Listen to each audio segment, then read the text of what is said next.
Now, I know a lot of you guys watch my videos while eating. Don't think you're slick, which is exactly why I compiled a marathon of my best videos to watch while you eat. And there isn't a better place to start than with counting up all of the calories that Richard has eaten. Now, we all know Richard Watterson loves food, but how much food has he really eaten throughout the series? To find that out, we're gonna be tracking all of the calories he's eaten, seeing him go from a small kid all the way to morbidly obese. And what better place to start than the pizza? In this episode, all of the Wattersons are having a really bad day and decide to make it a little better, they should order a pizza. But Nicole is too angry to order, so out of all the possible people, Richard has to order the food. And this just shows the type of pizza he would get if you gave him the chance. We have a family-sized pizza with 1/5 margarita, 1/5 vegetarian, 1/5 surf, 1/5 turf, and 1/5 mega meat. And a toy. I'm sorry, sir, we don't do toys. And a toy. But if you think this is bad, just wait until Richard explains why he's so angry in the first place. His bad day kicks off at the Joyful Burger, where Larry refuses to serve him,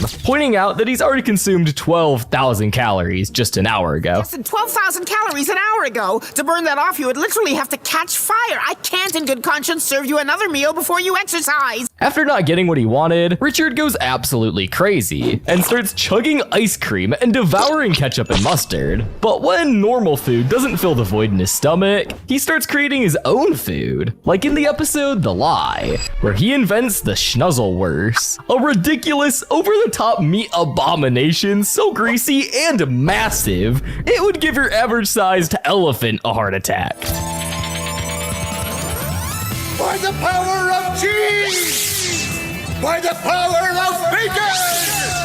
By the power of processed meats! By the power of carbs and deep fat frying! I give you the schnuzzle worst! It's a sausage with everything in and on it.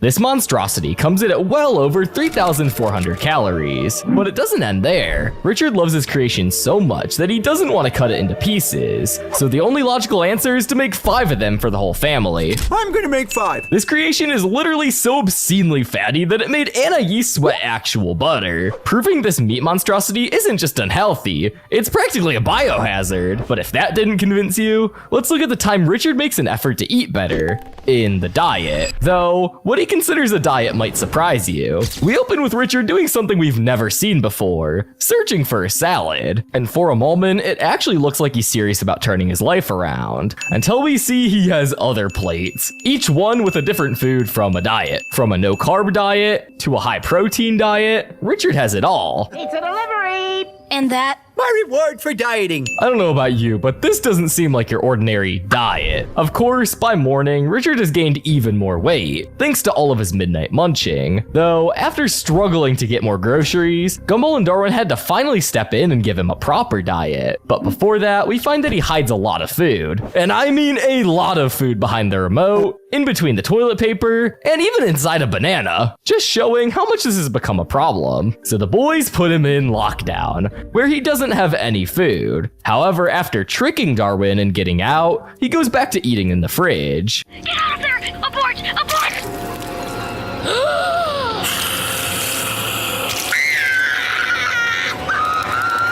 Oh, it's just saliva. He's escaped! Fridge! This is a new low. Meh, feels like a very familiar low. After this, they realize the only way to get Richard to actually exercise is by tricking him with food. Feel the heat when you're behind the walls that cage your mind. Feel the heat when your heart's on fire. Burn it up, let it take you higher. When your heart's on fire. Burn it up, let it take you higher. Tearing down the walls that cage your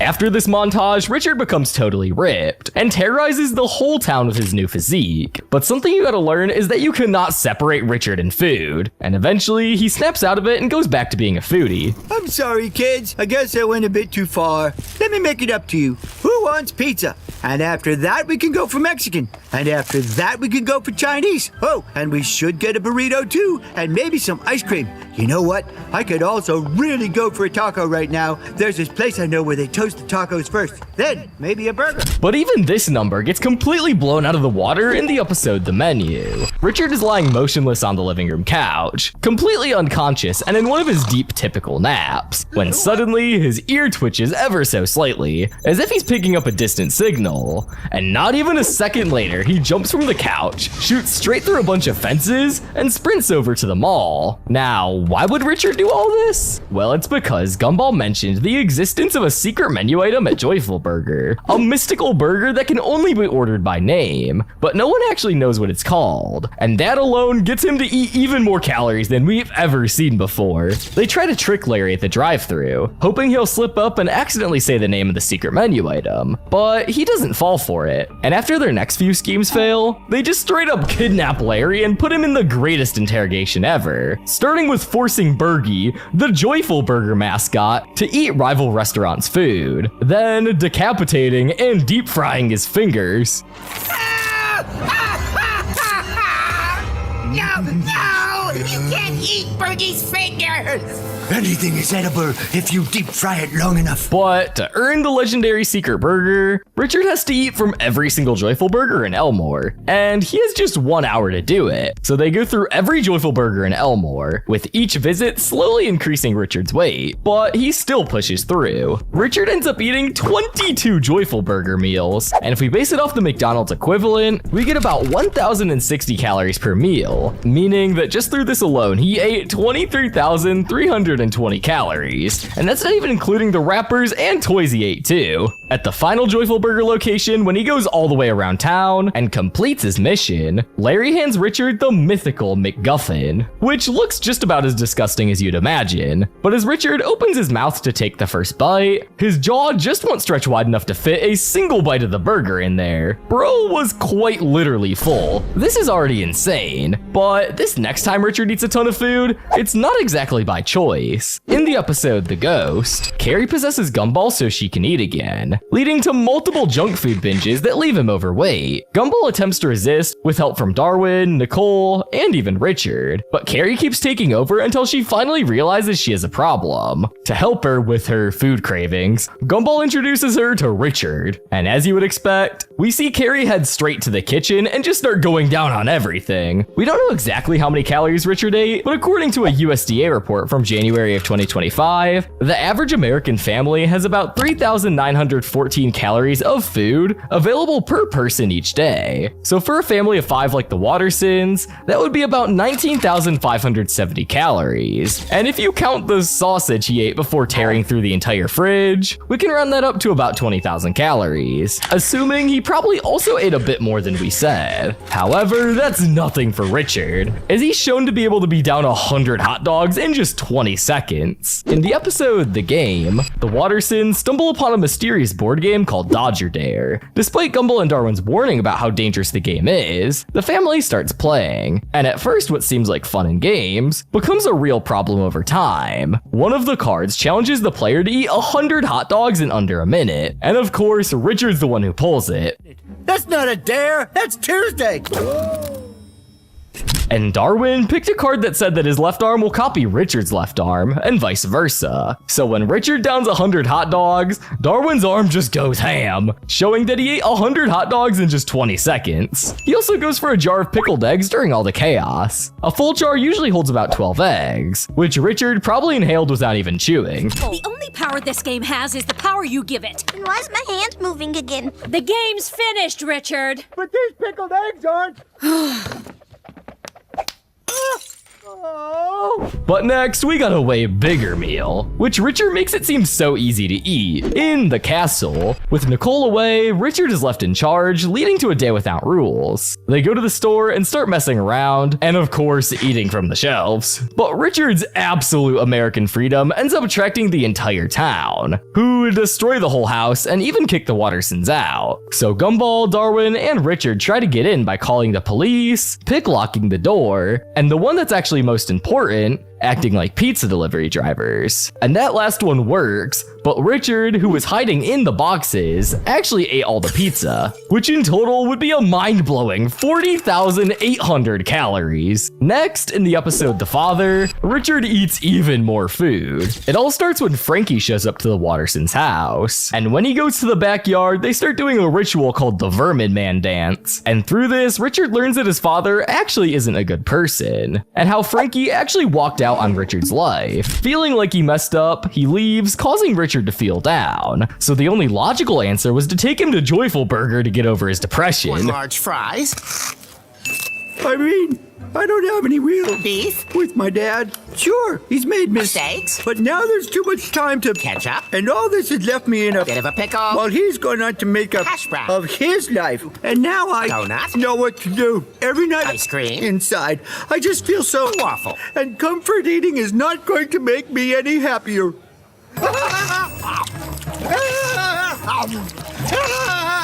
This doesn't look good to me. That would be 14,114 calories from what we just saw. But seeing how scared they left Larry, a former big guy, and was given a whole meal every second, I wouldn't be surprised if the number was at least 50,000. But now we're here at the last episode, and the amount of food Richard eats in this is just straight up ridiculous. In the episode The Tag, after getting into a fight, Richard and Mr. Robinson get put on house arrest, and they both try to mess each other up by having Gumball and Darwin help them. And one of those pranks is filling Gumball's bathtub with cheese. Of course, this is not a prank, more of a dream come true for Richard. I've been wishing for this for 20 years.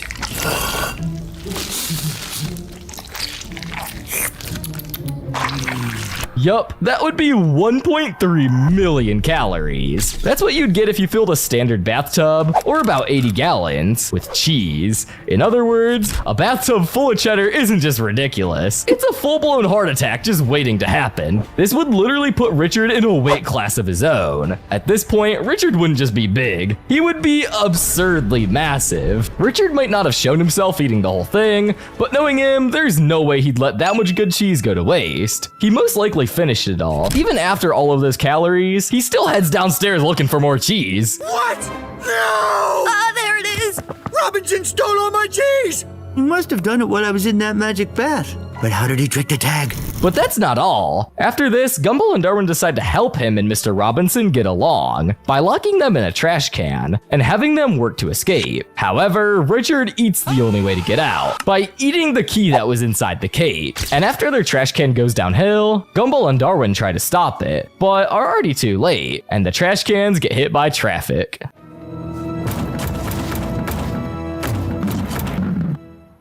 I'm sure they're still okay.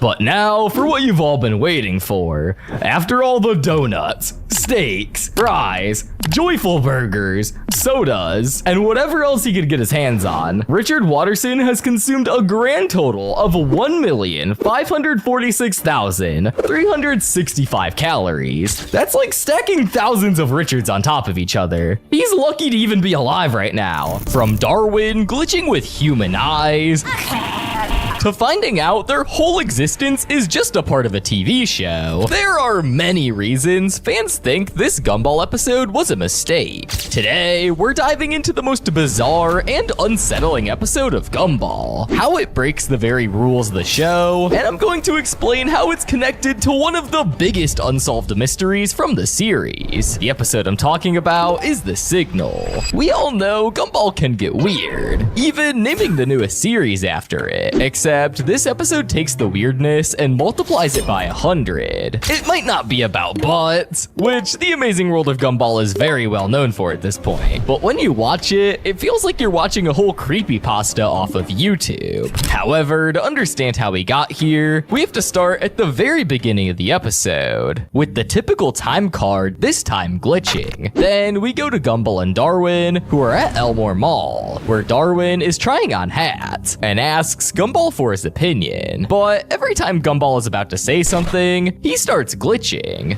I really like this one, but do you think it makes me look like I have a fat head?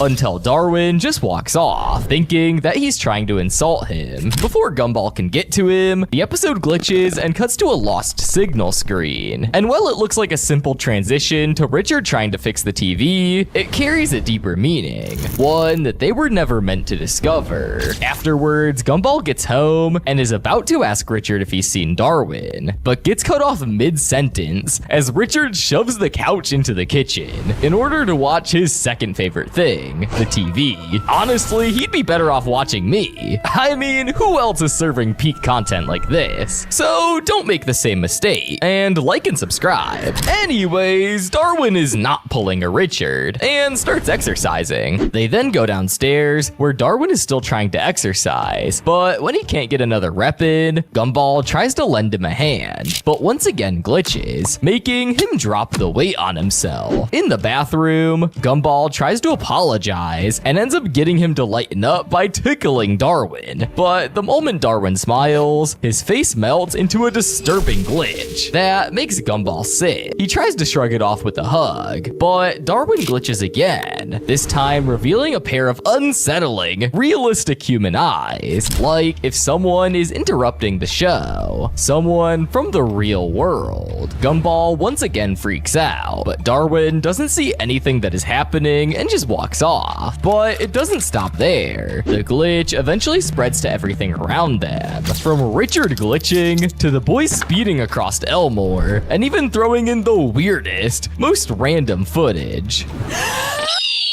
Hold on, I'm gonna take the wheel. No, you can't. You have to keep your seatbelt on. Why? Because otherwise... Fast relief from headaches. Fair point. When I told you this episode was weird, I wasn't joking. But it all ends once again at the mall, where Gumball and Darwin watch a news anchor announce that they're having some broadcast issues. Satellite broadcast issues. We assure you we are working on the problem, so please, bear with us while we try to... That's when they piece it all together. But before they can even comprehend what's going on, it cuts to the Watterson family sitting at the dinner table, with Richard ending the episode on a happy note. While everyone laughs, Gumball and Darwin force awkward smiles of their own, as the episode glitches one final time. For a series that usually wraps things up nicely, this episode left us with more questions than answers. But what really makes this episode a mistake? And how does it connect to one of the biggest mysteries in Gumball? Well, let's start off with the weirdest thing in this episode, the glitches. We first see them in the title screen. Then we start to see it affect Gumball's world, from making characters glitch, Es Consuela, necesita un doctor, son sus riñones. to throwing Gumball and Darwin into multiple dangerous scenarios. The glitch wasn't just some random error, it was a force that was tearing their reality apart. We then learned that it was a signal problem, which leads Gumball and Darwin to eventually figure out that they might be on a TV show. We've seen plenty of instances where they pretty much acknowledge that they're in some sort of show. Yeah, dude, I've been 12 for forever now. Except this time, they don't laugh it off so easily, and are clearly scared. Then, it finally clicks. They realize the glitches aren't a joke. One of the most bizarre and unsettling moments in the episode is when parts of director and showrunner Mick Graves, along with production member Jack Dingle's faces, can be seen on top of Gumball and Darwin as they glitch. What seems like a harmless glitch quickly turns dark for many fans, almost like an accident that went on the air. I thought the static and distortions were just a consequence of the episode being a leak at first. But what if this episode wasn't just a mistake that made its way past production, but accidentally reveals the future of Gumball? My theory is that this very episode exposes one of the show's biggest unsolved mysteries and hints at what is next for the Wattersons. And it all ties into the very last episode of season 6, titled The Inquisition. Before we figure out why, we need some context. The episode begins with Superintendent Evil arriving at Elmore Junior High, announcing that he plans to break them down and build them from the ground up. From Terry losing her face to Alan being forced to have a body, nobody is safe. But that's just the beginning of his plan. He tries to erase the world that we all know and love by turning everyone into human lookalikes. Even Gumball and Darwin become the main targets and get chased around. finding out that it doesn't stop at human lookalikes, but actual real humans. By using what they know best, their cartoon logic, Gumball and Darwin escape by making them remember who they truly are, and they restore everyone back to their original form. After one failed escape, they catch up with Superintendent Evil, and in true Scooby-Doo style, they take off his mask and find that Rob was behind everything all along. Except this time, it was completely different. He tries to tell them why he was trying to turn them into humans, but starts getting absolutely destroyed by Tina, who knocks him out. And I think we all know how this ended.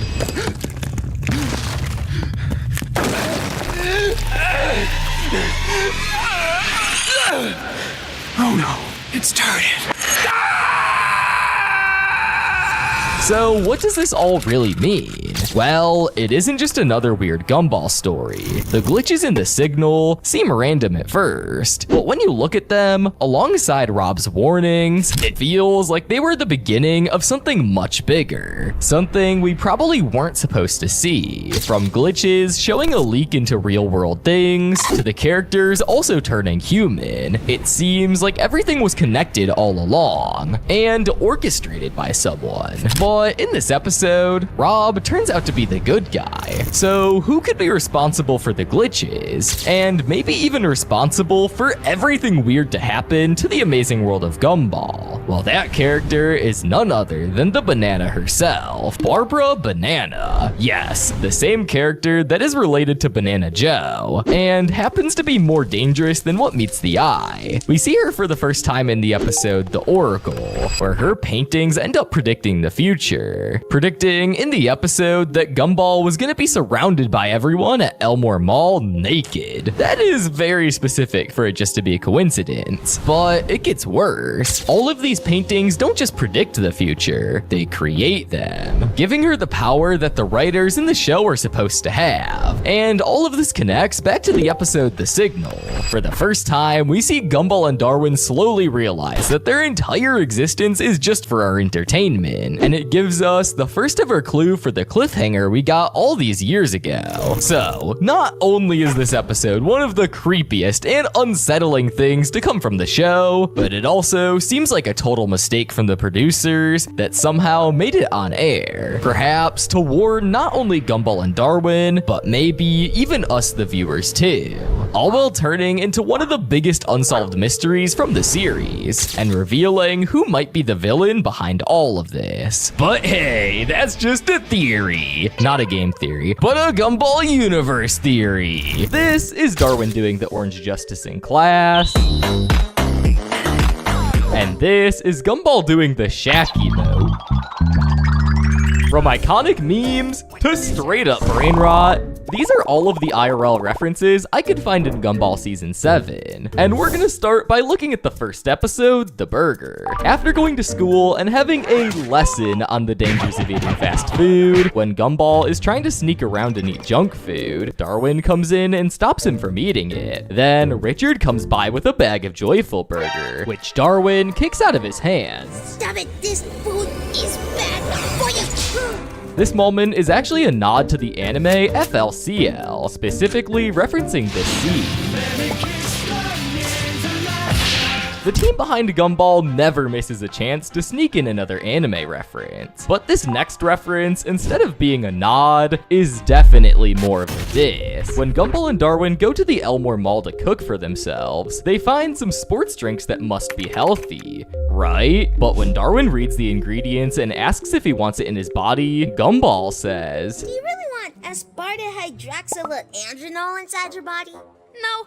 Sounds kind of like the names billionaires give their sons. This would be a reference to Elon Musk and his son, whose name looks like something I would see in my math test. This name, when broken down, has a bunch of meanings. One of the things in there being based off a literal aircraft. So it's no surprise that Gumball would touch on this by making fun of how crazy that name is. is. After poking fun at Elon Musk and his son, they head towards the checkout, where Larry appears in a rat costume before quickly switching to his uniform. Many of you might think this is a reference to Chuck E. Cheese, which isn't entirely wrong, but it's actually a reference to an older version called Pizza Time Theater, a chain started in the late 1970s by Chuck E. Cheese's founder, which combined arcade games, pizza, and of course, the creepy animatronics. But from the red and yellow hat to the rat costume, and even serving pizza, all to connect the episode's message about unhealthy food and the corrupt businesses in the real world. This actually ties into our final reference in this episode, as Gumball and Darwin face off with Mr. Build-A-Burger, the man behind the brand of Joyful Burger, who sings a theme song that's pretty familiar to Burger King's, with the phrase, "People are dumb, dumb, dumb," being a reference to Whopper, Whopper, Whopper, Whopper, Junior, Double, Triple, Whopper. with the making of this episode being around 2022, and the showrunners going over pretty much every dead trend over the years, it's no surprise that they would include a reference to the king himself. But that's already 4 references, and we're just getting started. Moving on to the episode The Assistant, Nicole meets an AI named Ori, who proves to be quite helpful inside and outside the house. And when they hit Elmore Mall together, she whisks Nicole through a whirlwind, grabbing what they need, checking out online in seconds, and sliding around. But she wouldn't just slide out. No,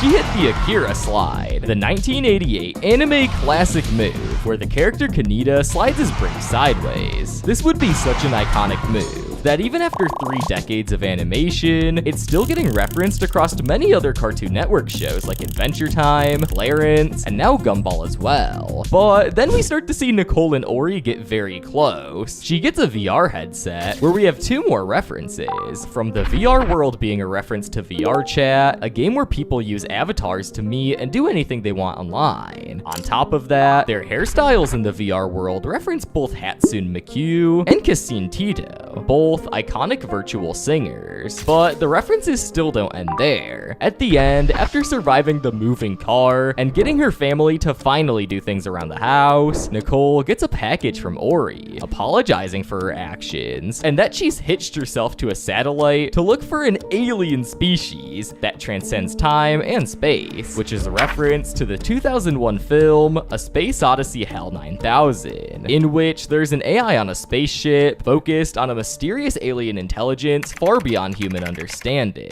Next, let's go to the episode The Distance, where Gumball and Darwin take it to a whole new level of weird when they're being a little too close, from sharing their foods to shocking each other's butts. So Nicole and Richard decide to give Darwin the basement, where he can live in his own space. Anais, though, believes the plan will backfire, and she proceeds to float and take herself away, just like in the movie The Lorax, when the Lorax floats away after all the truffula trees have been cut down. The next reference is when Gumball and Darwin hop on a game called Panda Party Town, which is an obvious parody of Club Penguin, from the visuals to being an online game where you happen to chat with others, and some nods to in-game items like the Crystal Staff. Not only do we get a reference to Club Penguin, but also another game that you've definitely heard of called Roblox. You can easily miss it, but when Gumball and Darwin first hop on the game, when a player named Bamboom Booty 97 comes up to them, the high sound effect from Roblox can be heard. His website has been abandoned for 3 years.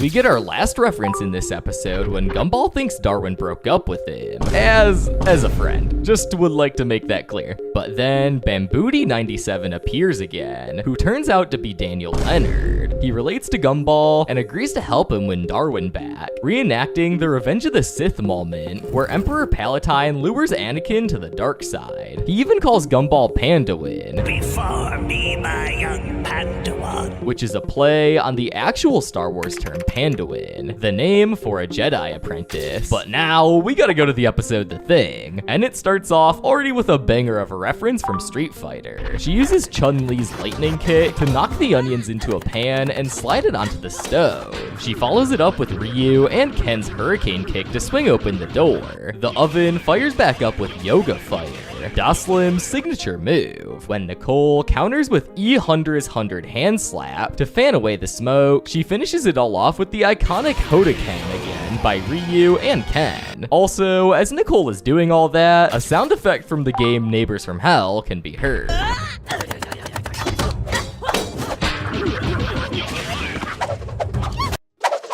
Afterwards, Granny JoJo calls. As she's trying to figure out how to properly work her phone, she starts scrolling through filters, with one of them being Even Doe, from the heroic quest of Valiant Prince Even Doe, a show made by two of Gumball's former animators. Then we get two parodies of Lord of the Rings. When Nicole asks Richard about The Thing, Richard has no clue what she's talking about, which leads to this scene. Do not mistake me for some cheap domestic attendant. Which is a reference to this scene.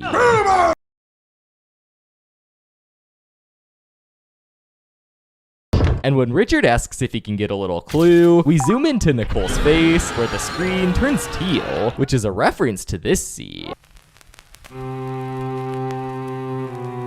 The episode continues to give us even more references, from the Giga Chad face, Luffy's straw hat from One Piece, and a parody of a scene from The Matrix.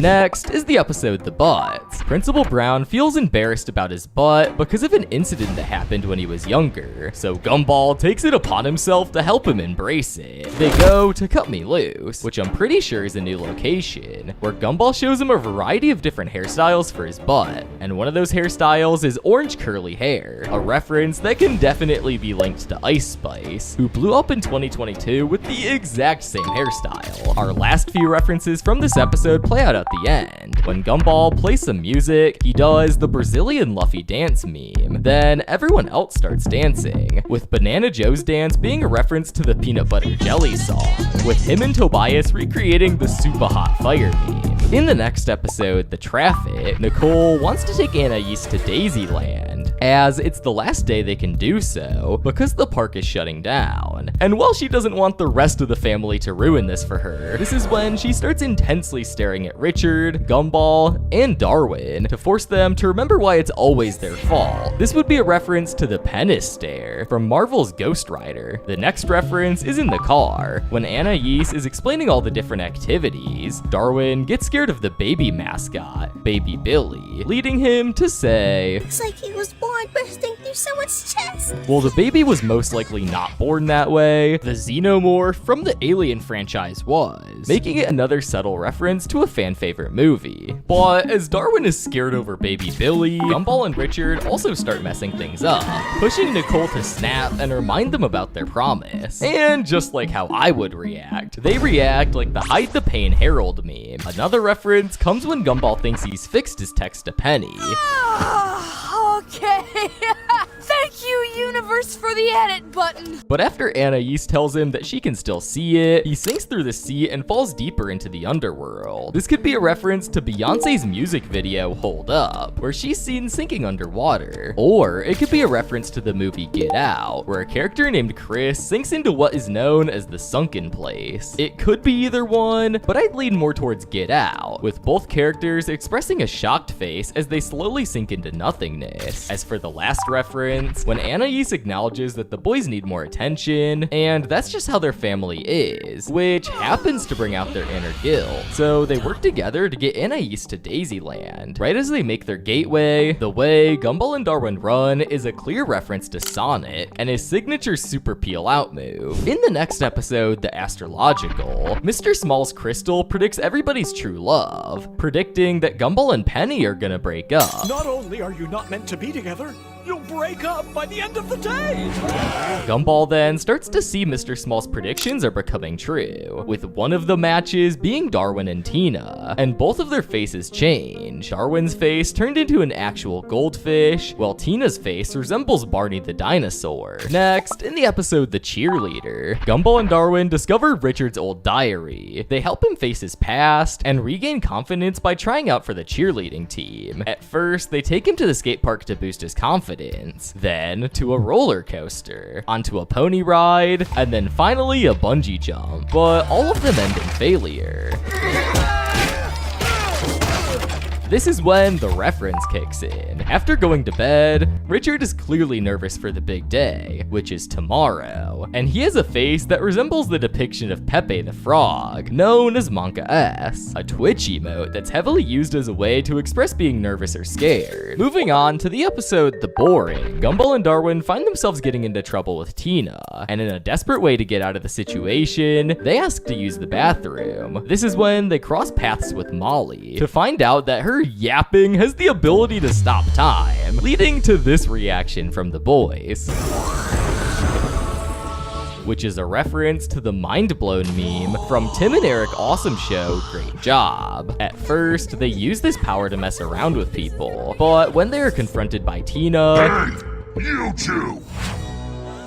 Time to get stomped. they decide to become Kung Fu masters to fight Bat. And as we get into their little montage, they perform the fusion dance from Dragon Ball. At which point, you realize how much influence Dragon Ball really has. This next one might be a stretch, but during the montage, Gumball and Darwin are seen forging pieces of steel, which heavily reminds me of that scene from the 2008 movie Iron Man, where Tony and Yinsen are building Mark 1 together. But if you think I'm tripping, definitely let me know in the comments. And while you do that, hit the subscribe button. Come on, you're right there. The last reference in this episode happens when Gumball and Darwin are wielding elemental fire and water. This could either be a reference to Avatar: The Last Airbender, or it's most likely a reference to the Mortal Kombat characters Scorpion and Rain, since Mortal Kombat is a fighting game, and both characters' abilities are water and fire. In the episode The Teacher, while trying to retrieve his phone back from Miss Simeon, Gumball catches her stealing and makes a face that resembles the original PogChamp Twitch emote. Now, if you think we've seen enough references, this next episode takes it to another level, this time referencing a ton of trends over the last few years that Gumball happened to miss out on. So you know they had to go back in time and retrieve all of this in one episode. In the app,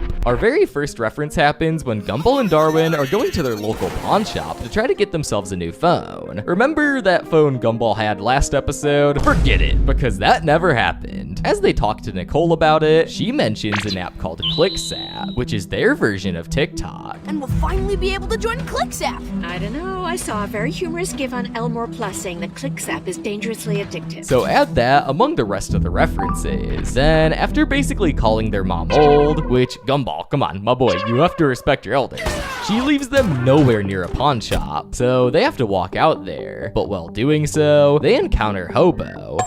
This is actually his name, apparently, who gives them a pair of sunglasses to see how corrupt the world is. They proceed to look at their surroundings and see signs with secret messages. This is actually a reference to the movie They Live, where a drifter discovers special sunglasses that reveal hidden alien propaganda controlling society. But the creators must be a huge fan, because they didn't just reference it once, not twice, not 3 times, but 4 times. The second reference can be seen in the characters, as they're basically like the aliens from the movie They Live. The third one will be the scene right here. I've come here to chew bubblegum and fix apps. And I'm all out of bubblegum. I have come here to chew bubblegum and kick ass. And I'm all out of bubblegum.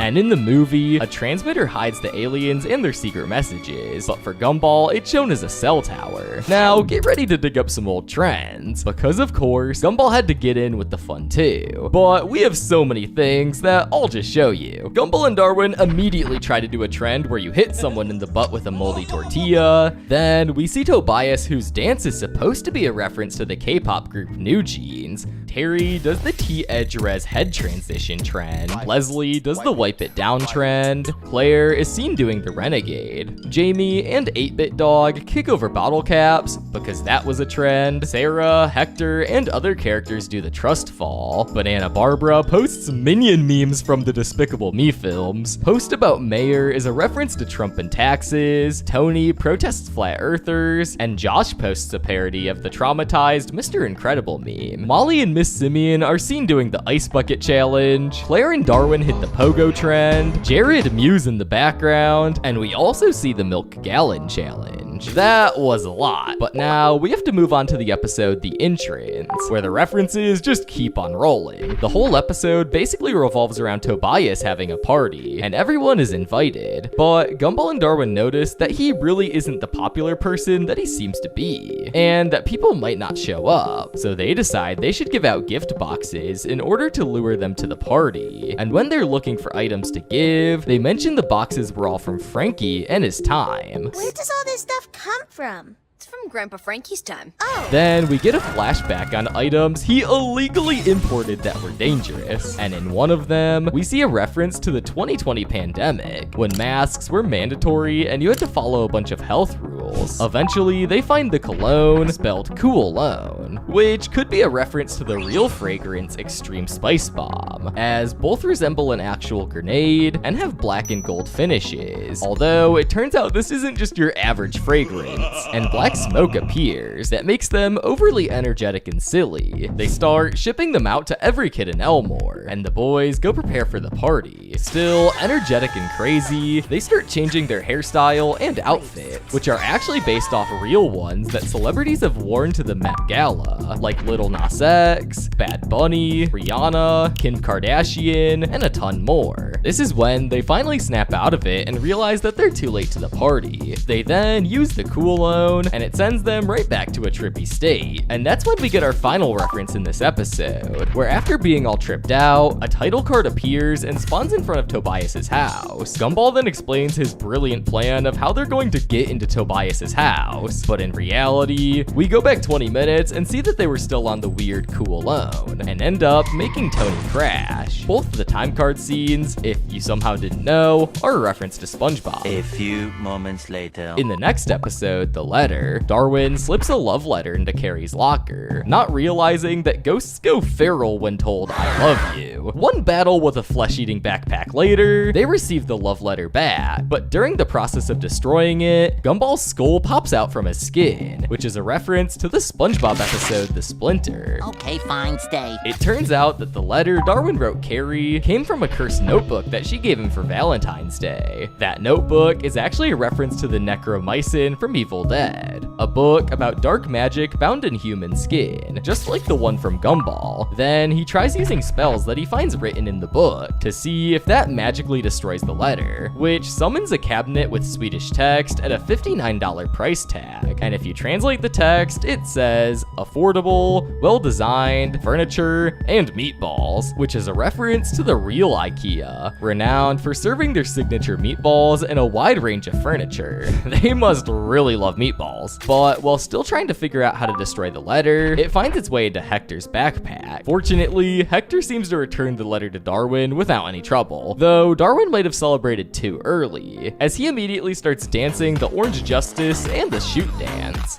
And no, not the Fortnite emotes, but they would find their way into the game. Our final two references appear after Darwin is forced to read the letter out loud in front of the class, only for it to be revealed that Hector mistakenly thought it was a love confession for him. Darwin is relieved, but Carrie is not in the slightest, calling him a Lothario, an Italian term for a womanizer that originated from the fair Penton. Miss Simeon even references the play while explaining what the word means to Gumball. What's a Lothario?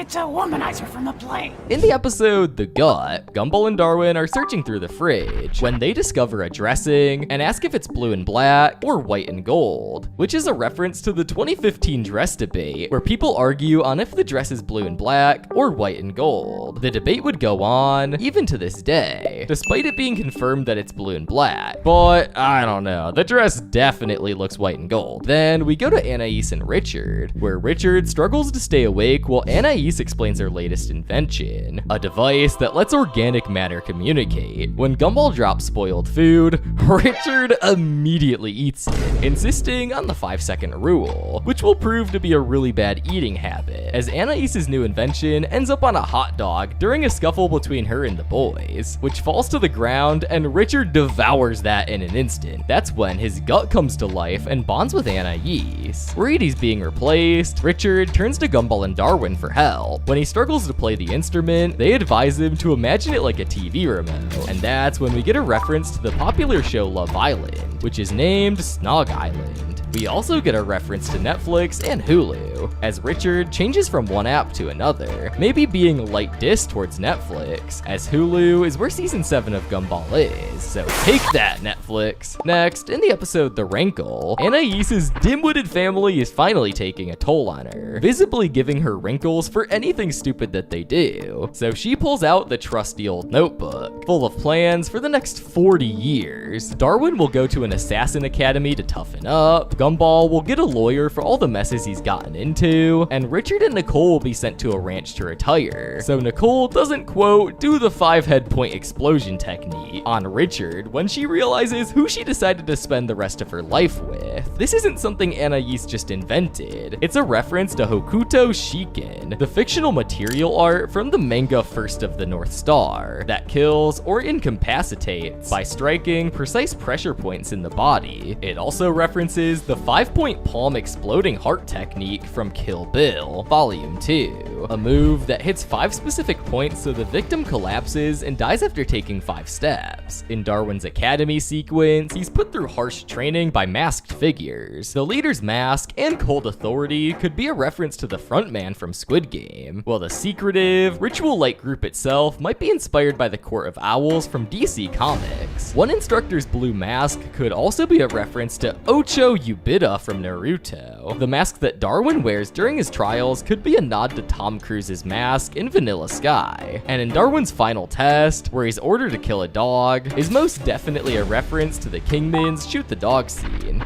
Shoot the dog.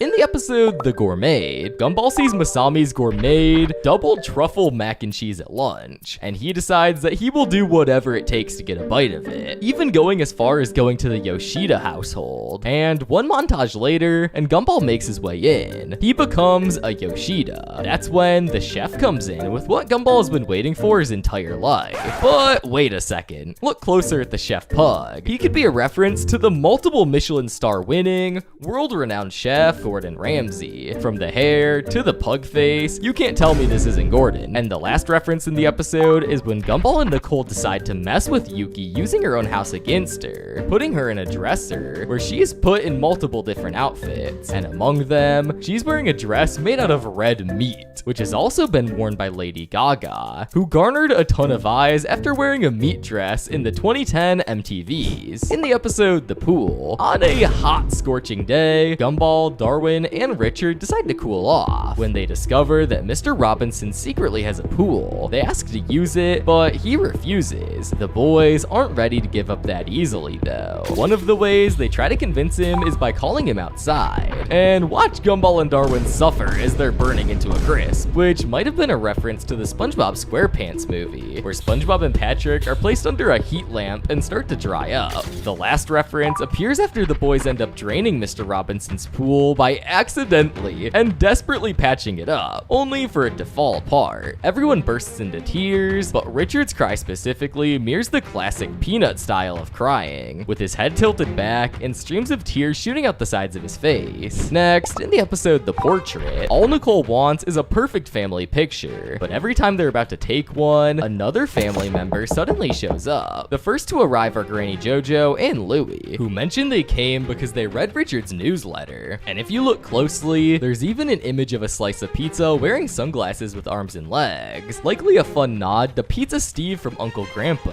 another Cartoon Network classic. The next reference appears when Gumball, Darwin, and Anaïs conduct a dark ceremony around the box that Granny JoJo brought with her, chanting, "The power of 3 will set this box free." Power of 3 will set this box free. This is a direct reference to the show titled Charmed, where 3 witch sisters often recite the same sentence to activate their magic. Power of 3 will set us free. For the last reference, when Larry confronts Nicole about the entire situation, Nicole completely snaps and roars at Larry, with her mouth opening like the Predator's mouth from the Predator franchise. And finally, for the last episode, we got the Amadean, where Penny invites Gumball over to her house. Though by this point, he knows every time he visits Penny at her house, he usually gets dragged into some of her family drama. He gets all worried until Penny shows her dad's karaoke machine, leading to this moment right here.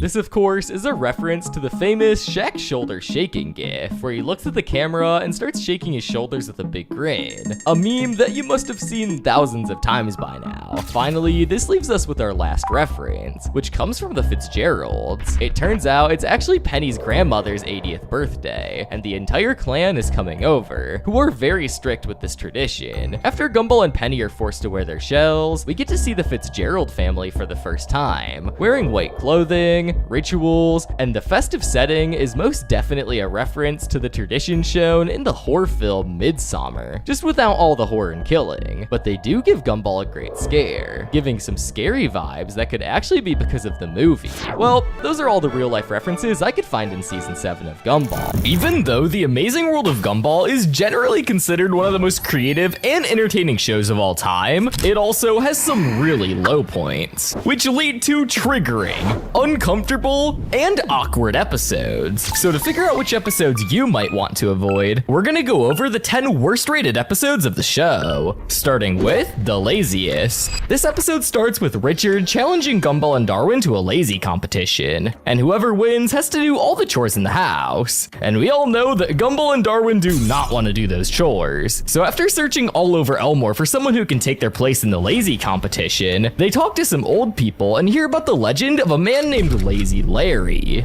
who actually just turns out to be Larry, the hardest working man in Elmore, mind you. So Gumball and Darwin go to Larry at his job and ask Larry if he can out-lazy Richard Watterson in a lazy competition, which seems completely impossible. But there's actually a twist, because it turns out that Larry used to be the laziest man in Elmore before he got all his jobs. But one day, after Richard Watterson took over the role as the laziest person in Elmore, Larry turned his life around and actually started contributing to society, getting a car, a house, and a girlfriend. But because Lazy Larry is Gumball and Darwin's only hope in not doing their chores, they decide to completely ruin his life and force him into becoming Lazy Larry again. They do this by getting him fired. Leave me alone!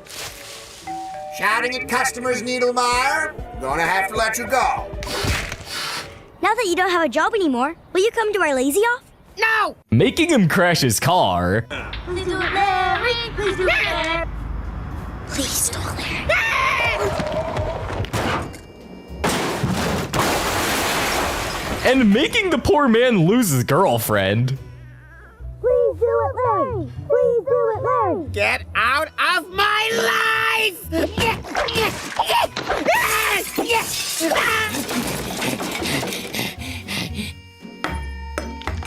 I can take a hint, Lawrence. Please do it, Larry! So eventually, Larry caves and becomes Lazy Larry again, completely ruining his life in the process. And then after Gumball and Darwin go home to have Larry compete in the lazy competition, it turns out Larry didn't even show up because he's too lazy. The reason this episode is so hated is because it just makes you feel bad for Larry. He had his life completely figured out. He was on the right track doing all his jobs and doing everything that you would want in life. And then Gumball and Darwin just step in and literally ruin everything he's been building for the past few years and make him go back to being a straight up loser. And Richard was behaving totally out of character in this episode too. It's funny seeing him lazy, but he took it too far. He was just completely insufferable to watch. And it's clear that the fans think this too, since the episode has the 10th lowest rating of any Gumball episode, which is still a 7.1, which honestly, I gotta say, is pretty impressive, which makes it clear how good the show actually is. But even a show this good is bound to have some really big issues. Like, for example, this next episode, which gets totally ruined by a single character. The episode, The Third, starts with Gumball and Darwin getting bored of playing Dodger Dare together. So, to make things fun again, they decide to get a third person in their friend group. After looking through their options at school, none of them really fit the vibe they're looking for, with most of their classmates at school just being too weird. But when all hope is lost of making a new friend, they stumble upon Tobias in the bathroom, who on paper seems to meet all the criteria of being their new friend, with him being athletic, rich, and way more normal than anyone else in Elmore. But the only problem is, for him to be their friend, he makes them pay $10, which should have instantly been a red flag. But they ignore this, and as we will see, Gumball and Darwin quickly live to regret this. Because Darwin's the one who gave Tobias the money, Tobias decides to solely just be Darwin's friend, and completely ignores Gumball, which makes Gumball really jealous, and because Gumball has a massive ego, he can't let this slide. So to get back at Darwin, he pretends that Alan is his new best friend. But this is obviously forced, as Gumball doesn't even know his name. Oh, come on, Adrian. Did I ask for your opinion, Alfred? Oh, Arthur. Who am I kidding? Dude, it's never too late for friendship. Yes! I'll never forget you, Adam! Andrew! Alice! Meanwhile, Darwin pays Tobias another $10 and is about to have the time of his life playing video games with Tobias. But it turns out, paying for this fake friend wasn't all it was made out to be. Because when Gumball gets sick of playing with Alan, he goes over to Tobias's house and sees that Darwin is sick of hanging out with Tobias, realizing that he was never a true friend to him in the first place. So at the end, Gumball and Darwin reconnect and end up completely ditching Tobias. I gotta say, it makes sense why this episode is hated so much. This is the first time we meet Tobias, who by himself is a character you're basically meant to hate. The forced conflict between Gumball and Darwin feels like it's lacking depth compared to other similar concepts that were executed much better in other episodes. And let's not even talk about the ending, which just feels completely rushed, and like a way to completely resolve the conflict just for things to go back to normal without much of a real payoff. Overall, this episode was just kind of mid, and has a lot of missed potential, since it was one of the earliest episodes of the show, unlike number 8 on this list called The Potion, which starts with Gumball and Darwin helping Hector on a school project. But after Hector accidentally ruins their school project by sneezing on it, he starts really realizing that he actually hates being a giant. Gumball, being the scheming little goofball he is, decides to make a shrinking potion to help Hector out, even though Miss Yodathum said specifically not to make it, because it has some really bad side effects. They convince Hector to drink the potion. Okay, the side effects may include total annihilation, a fate worse than total annihilation, and a fate worse than a fate worse than total annihilation. But what if you actually survive it? At first, Hector really enjoys being small, doing all the things that most normal people do, like looking at people up close and getting bullied. Yeah, being normal isn't all it's cracked up to be. So predictably, Hector wants to go back to normal. And after some convincing, they go back to Gumball's house where they try to make a growth potion. But of course, it wouldn't be a Gumball episode without everything going wrong. Man, did you hear that? Oh! Ah! He looks like the blobfish from the internet kissed the drain at the bottom of the pool. Ah! He looks like a one-man parade float. Ah! He looks like a carpet made out of Greek grandpa's tummy tucks. Guys, I'm feeling a bit peculiar. Hector keeps transforming into a bunch of really weird things, all because they missed one ingredient in the recipe. So Gumball and Darwin rush back to Miss Yodathum's cave to sneak in and get the final ingredient so they can turn Hector back to normal like nothing ever happened. And after sneaking around, they finally get the missing ingredient and can turn him back to normal. But it turns out the whole time Miss Yodathum knew, because when they called her earlier, Darwin forgot to hang up the phone, so she knew the entire time. And Miss Yodathum actually tricked them in the end by making Gumball and Darwin drink a switching hands with butts potion. Well, in all honesty, this episode wasn't the worst. It definitely had the potential to be much better. They could have really leaned into Hector being small more, and maybe having more character development and truly leaning into the challenges of being small. Instead, all we really got in this episode is a quick montage of him experiencing normal things, and then wanting to go back to normal, which is why it feels so disappointing to most fans. But these episodes are only gonna get worse. At number 7, we have the boombox, which is just straight up frustrating. The episode kicks off with Gumball and Darwin goofing around at school, when Juke rushes in trying to communicate something urgent through beatboxing. The boys can't understand him though, so they go on the computer and desperately try to figure out what he's saying. First, they try to do this by figuring out what language he's speaking, but when that doesn't work, they have him type his message on the computer, which is actually a really smart idea, Korea, but it turns out he can only type in boombox language, so that doesn't really help. So in an attempt to solve this, they translate his gibberish into like 8 different languages until it finally somehow comes out to "the ape is no more," which leads them to believe that Juke is announcing that Miss Simeon is retiring. Simeon's retired! School's over! Number 1, I have not retired. And number 2, if I was retiring, you'd still have to go to school. And what are you doing out here? I felt sure it was a fire drill, and I was gonna... All you kids back inside, you hear me? After this mix-up, they meet back in the hall with Alan. Being the perfect little angel he is, he tries to help them understand what Juke is saying, because he knows a little bit of beatbox language himself. He communicates with Juke, and we hear something about an event called Grobble Fest, before Alan gets dragged into the bathroom. Now that Gumball and Darwin are left alone and have no idea what Grobble Fest means, they look it up on the computer, but they still can't find anything. So they decide to do a bunch of random things that they think Grobble Fest is, to try to make Juke feel included. These include things like blindfolding him, pushing him into the pool, making him eat a cute innocent squirrel, and having a grobble fight, which includes throwing oranges at each other. But through the chaos, they accidentally throw an orange at Juke, and it hits the switch that activates his voice, which Juke couldn't reach because his arms were too short. Great, finally, they solved the entire premise of this episode. But then the most frustrating thing happens, because Gumball and Darwin continue fighting, being so locked in that they completely tune out Juke talking to them. You can stop fighting. I appreciate the effort, but I have no idea what this Grobble Fest thing is. Boomboxenberg is a continent. There's more than one country, you know.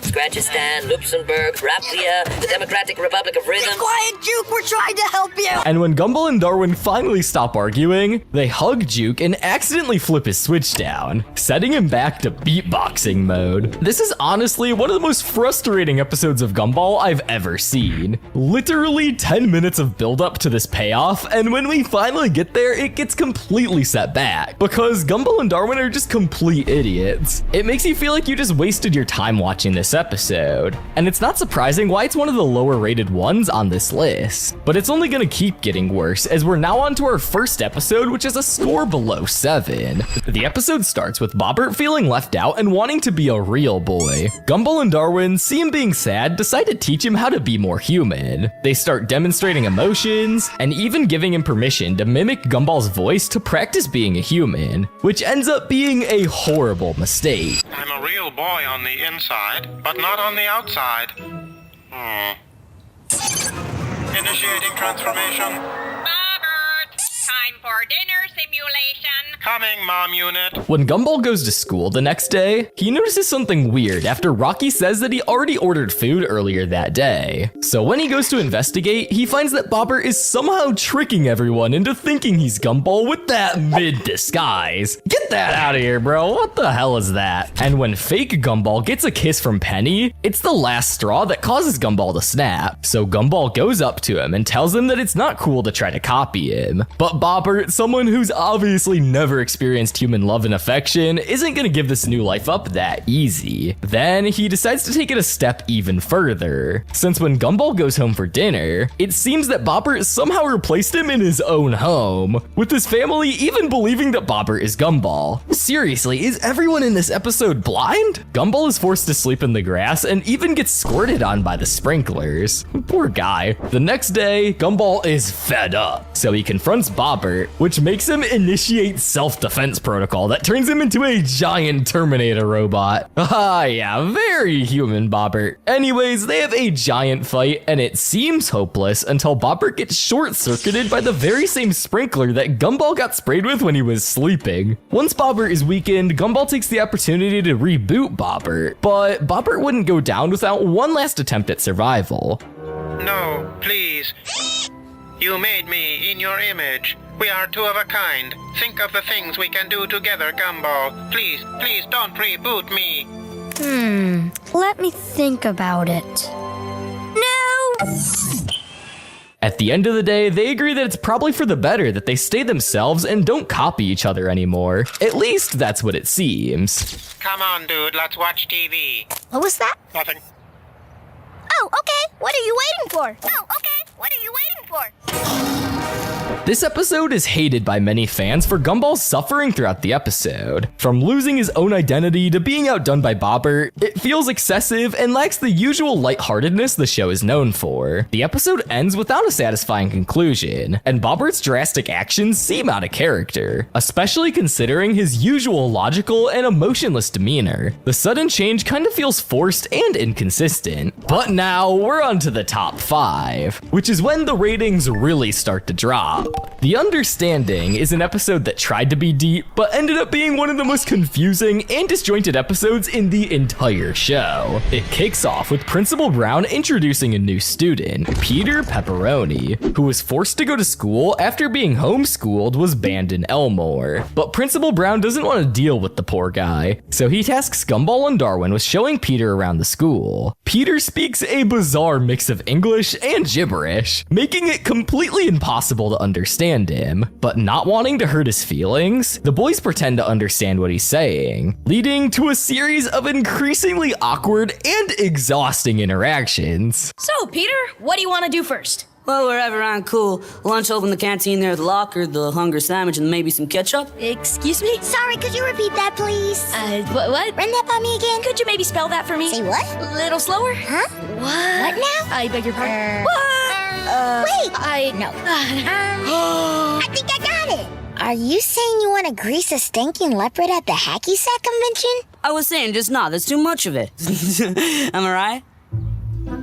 As Gumball and Darwin try to continue to understand what Peter's saying, they find themselves stuck in Peter's life, even meeting his parents and getting dragged to come along to some event, which of course they have no idea what it is because bro is speaking Japanese. But the situation gets much worse when the pepperonis pull out the ski masks and involve the boys in a heist to steal government documents, protesting the ban on homeschooling. But somehow, through this whole situation, Gumball and Darwin don't even understand what's going on. We know you boys share our views. Peter's always saying how you agree with him on practically everything. About what? About the government.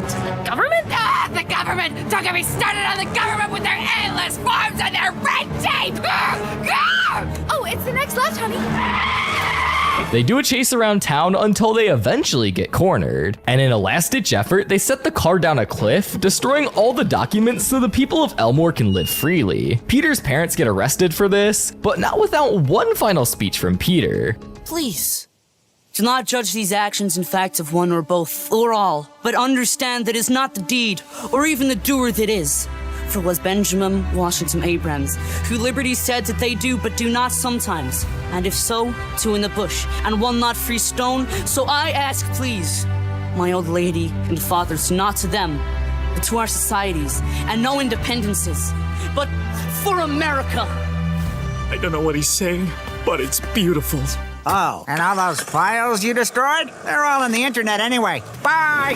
This episode has a really overcomplicated plot. It attempts to tackle themes of communication and understanding, but ends up with an overcomplicated storyline involving government conspiracies and anarchist pizza people. While Gumball is known for having its clever humor, this episode's jokes often fall flat, relying too heavily on the absurdity without delivering genuine laughs. It just really didn't feel like it fit for Gumball's tone and the story it tried to tell. And while earlier episodes had some out-of-character moments, this one takes it to a whole new level. The episode kicks off with Gumball's old best friend, Fuzzy, showing up at his doorstep. This unexpected reunion immediately sparks jealousy in Darwin, who struggles to accept that Gumball had a best friend before him. Sounds familiar, right? Yeah, it gets much worse. The tension escalates as Darwin's jealousy leads him to act out in increasingly erratic ways, like almost trying to cook him. Darwin eventually has a chat with Fuzzy and has a really bad suspicion that Fuzzy is evil, so he scares him off, which is exactly what Darwin wanted. But Gumball feels bad and wants to reconnect with his childhood friend, so Gumball decides to go out by himself to Fuzzy's cabin in the woods. And this is where things take a turn. As it turns out, Darwin's suspicions of Fuzzy were actually true, as he tries to lock him in a cabin and stay there forever with him. But thankfully, Darwin comes to save the day and knocks him out with a shovel. Gumball and Darwin make up, but that wouldn't last for long, as Fuzzy stands back up, revealing that he's actually a killer robot wanting revenge for Gumball abandoning him. So he chases them around Minnesota until they eventually end up in a river cornered, where Hank, Fuzzy's BFF that he abandoned himself, comes back and takes Fuzzy with him. I guess the cycle continues? Darwin's behavior in this episode is significantly different from his usual character. His jealousy turns him into an unlikable figure, which many found out of place. And also, the revelation of Fuzzy's evil plan comes out of nowhere and doesn't align with the show's typical storytelling style. It feels more like a last-minute addition to add drama. The episode also missed the opportunity to explore themes of friendship and jealousy in a nuanced way, but opted for a more sensational and less satisfying route. The BFFs is often criticized for its character inconsistencies, forced plot developments, and differences from the show's core themes, making it have a 6.7 rating on IMDb. While most previous episodes were uncomfortable or upsetting, this one is just entirely gross. The episode kicks off with Richard and Nicole heading out, leaving the kids under the care of Granny JoJo. Gumball, who is already stressing about the kiss that Granny JoJo always gives him, begs Nicole not to have her kiss him this time, but Nicole insists. She's your grandmother and you're going to let her kiss you on the cheek. I like getting kissed on the cheek. It makes me feel special. Granny JoJo slowly walks off the bus. After greeting Anais and Darwin with cheek kisses, she turns to Gumball, and just as she's about to kiss him, someone calls his name, causing him to turn his head, and bam! He gets a full-on kiss on the lips from his grandma. Gumball is immediately traumatized, entering a state of shock. And honestly, Gumball wasn't the only traumatized one. Darwin tries to help Gumball forget the incident by taking him around town to distract him. But everywhere they go, Gumball is haunted by reminders of the kiss, with him hallucinating random objects as Granny JoJo trying to kiss him. Meanwhile, Anais is struggling to push Granny JoJo's suitcase up the stairs. Seriously, what's in this suitcase? Bowling balls? Later at dinner, while they're eating slop, everyone slurping their food reminds Gumball about Granny JoJo's kisses, and they start turning into monsters and corner him. But thankfully, that just turns out to be a nightmare. No matter what Gumball does, he cannot seem to get over this kiss. But this is where Anais gives him the idea that if he goes through something worse than the kiss, he will completely forget it even ever happened. And not really having any other options, Gumball decides to do it. So first, he runs through an obstacle course, doing gross things like jumping into a garbage can, bathing in slime, getting gassed in stink, suffering through awful sounds, and bathing in Hector's toe grease. After all of this, Gumball finally forgets that the kiss actually happened. Meanwhile, at home, Anais finally dragged that suitcase up to Granny JoJo's room. Oh, well, good for you, dear. Now bring it back down. My bus will be here any minute. They go outside and get their last kiss on the cheek before they leave. And of course, Gumball gets a kiss and immediately gets traumatized again. The episode is mostly hated for its uncomfortable humor. The entire gag is just based around Gumball getting kissed on the lips by his own grandma, which many viewers found more disturbing than funny. There's also a pretty big lack of resolution. Despite Gumball's effort to set boundaries, the episode ends with his wishes being ignored, sending a questionable message. Darwin and Anais also downplay Gumball's trauma, telling him it's not a big deal, which rubbed many fans the wrong way, since the episode really doesn't show any respect for personal boundaries. Coming in at number 2, we have Promise. The episode starts with Gumball and Darwin just trying to find a seat on the bus, but all of the seats are either taken or so gross that they don't even want to sit in them, which leads them to their last option, at the back of the bus with Banana Joe, who looks really angry for some reason, which is really out of character for him, but it makes sense because Gumball and Darwin have done some crazy things to him. Is it because we forgot about you on that camping trip and you had to sleep under a tent of your own skin and eat a bit of yourself to survive? And you waited for 3 days in the woods, but then decided to walk home and got lost? Gumball goes home not thinking much about it, because they're gonna play video games all weekend. But Darwin made a promise and swears to Banana Joe that he'll make things right with him. Back at home, they find out that Adventure of Zelmore is coming out, so their plans of finding the source of Banana Joe's anger quickly goes away. Later that day when they go to the store, they run into Banana Joe, who seems really depressed. You gotta feel bad for the guy. Gumball and Darwin have no respect for my boy Banana Joe. Well, I've been thinking a lot recently about our friendship, but I just feel that maybe Are you shuffling away from me? No! I feel like it's you who's moving away from us. Well, it's true that recently I felt a little... Anyways, Gumball and Darwin continue to be selfish, completely ignoring Banana Joe while they're out and get back to their game that they've been waiting to play for months, while in the process completely ditching Banana Joe. But Darwin feels guilty about this, so right when Gumball is about to put the game out, Darwin tries to sneak out and go to Banana Joe, but fails miserably. Darwin, in a last attempt, quite literally tries to brainwash Gumball, but that doesn't work and Gumball forces him back inside to play with him. Meanwhile, Banana Joe is at the school by himself, and it turns out the reason he needed someone there was to spot him when he was lifting weights for a workout video in the school gym. Banana Joe fails the rep and quite literally starts getting crushed alive by the weight. This is super sad to see, and it could have been completely avoided if Gumball and Darwin were good friends to him. This episode is literally just Banana Joe torture. Nothing that happened to him in this episode was deserved, and it really just leaves you feeling bad for him. This episode was rated a 6.6 on IMDb, but this next one, which is the lowest rated Gumball episode of all time, is rated at a 5.2, which really shows just how bad this is gonna be. Coming in at number 1, the most hated Gumball episode of all time, we have The Girlfriend,